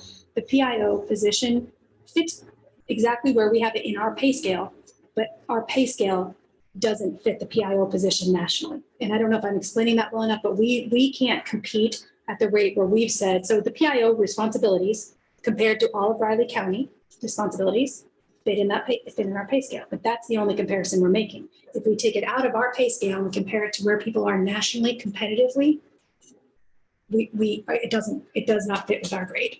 So to really look at some of those positions, we have to make sure that we're actually competing nationally or at least regionally, right? I was gonna say regionally is more of a bigger concern. I mean, nationally, you have to really draw those distinct lines, because we're not gonna compete with California and New York. But Within regionally, we can get accurate numbers and know, and we really based our salary based on what we were finding regionally. But I agree, in that position, maybe we are, but we can look at regional, more local numbers to be sure we're competitive locally. Sure, yeah.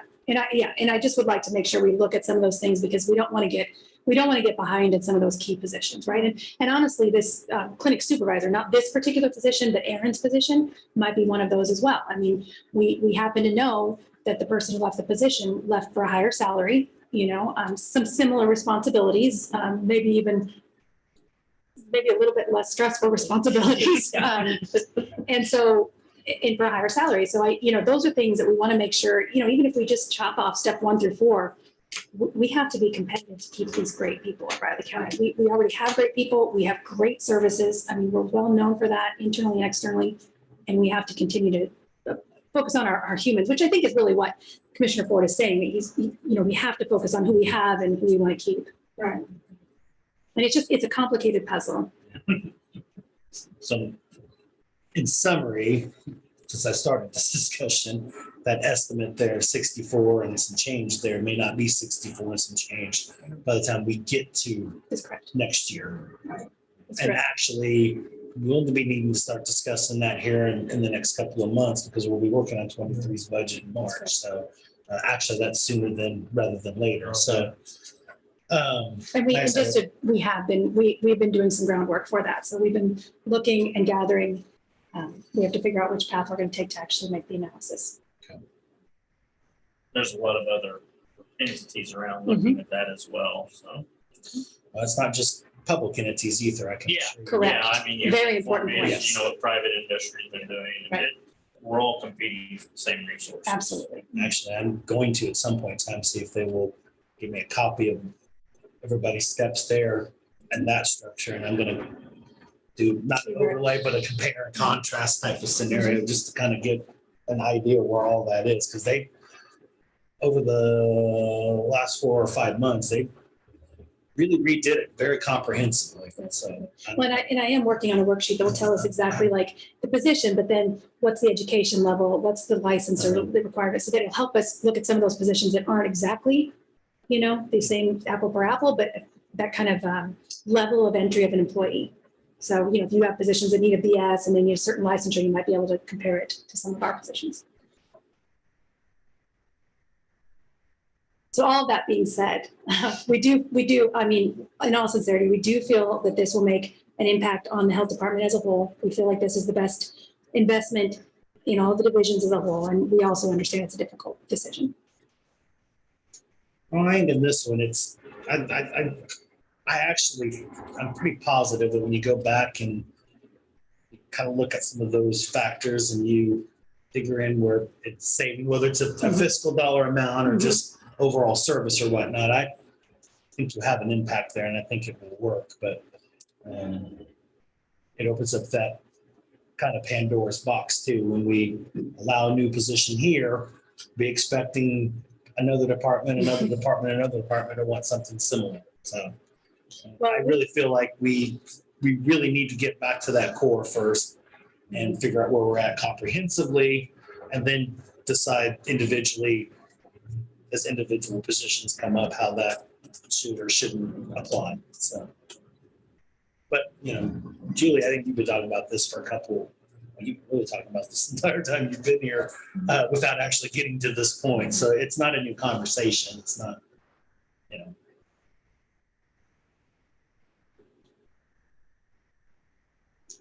So what's everybody's thoughts?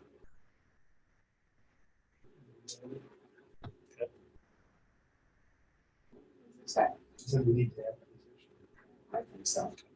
Just need a motion, Commissioners. I move, pardon, I move, we approve the hiring and creation of a new position of clinic coordinator. I would second that. It's been moved and seconded on a motion for request for a new clinic coordinator position in the Riley County Health Department. All those in favor? All three sign, please. Thank you, Commissioners. We will find some great candidates that fill these positions. Work on our tenure. Thank you, ladies. Thank you.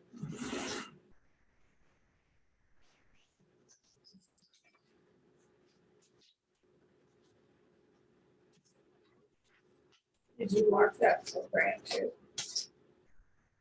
There it is. Okay. No problem. Another thing that we need to look at is our personnel sheets and whether or not they need to be revamped a little bit.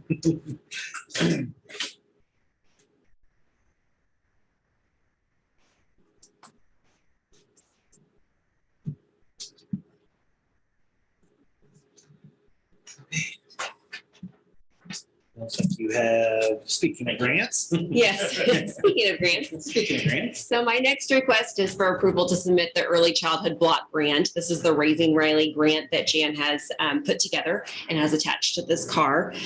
This has been around for quite some time, and it really does provide funding for the whole Raising Riley program. So if you recall, they do scholarships for families that meet specific risk factors.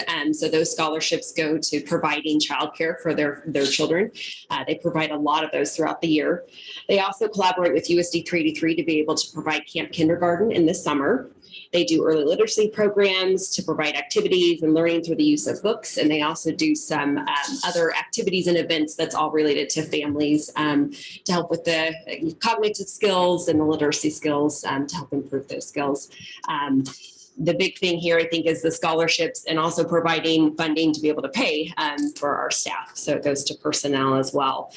So Jan has provided the numbers, what we're asking for with this grant this year, and also what we asked for last year. The ask for the county is the same.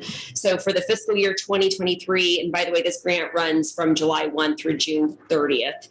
For fiscal year 2023, they're requesting $835,096, which is an additional $76,834 to cover step increases for personnel and an increase in indirect costs.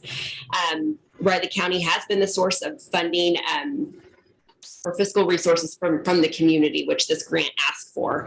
So cash match has been provided by Riley County along with in-kind through county services and space in the fiscal year 2022. So this last year, they provided a cash match of $113,875. An in-kind of $50,600, and that request would be the same for this next year. Also, as a side note, Raising Riley currently provides 8% indirect costs from their grant funds to Riley County. So again, this would fund personnel, program expenses, commodities, contracts, and scholarships.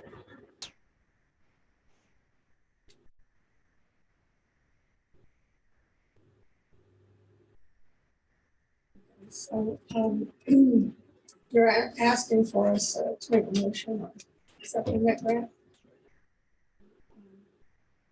To submit the grant application. Yes, okay. I would make a motion that the Raleigh County Health Department submit the grant application as presented to the Children's Cabinet and Trust Fund. I'll second. It's been moved and seconded on a motion to approve to submit the Early Childhood Block Grant with the Raising Riley program. All those in favor? Aye. Thank you. Thank you, Julie. Mhm. Have a good weekend. Thank you. You too.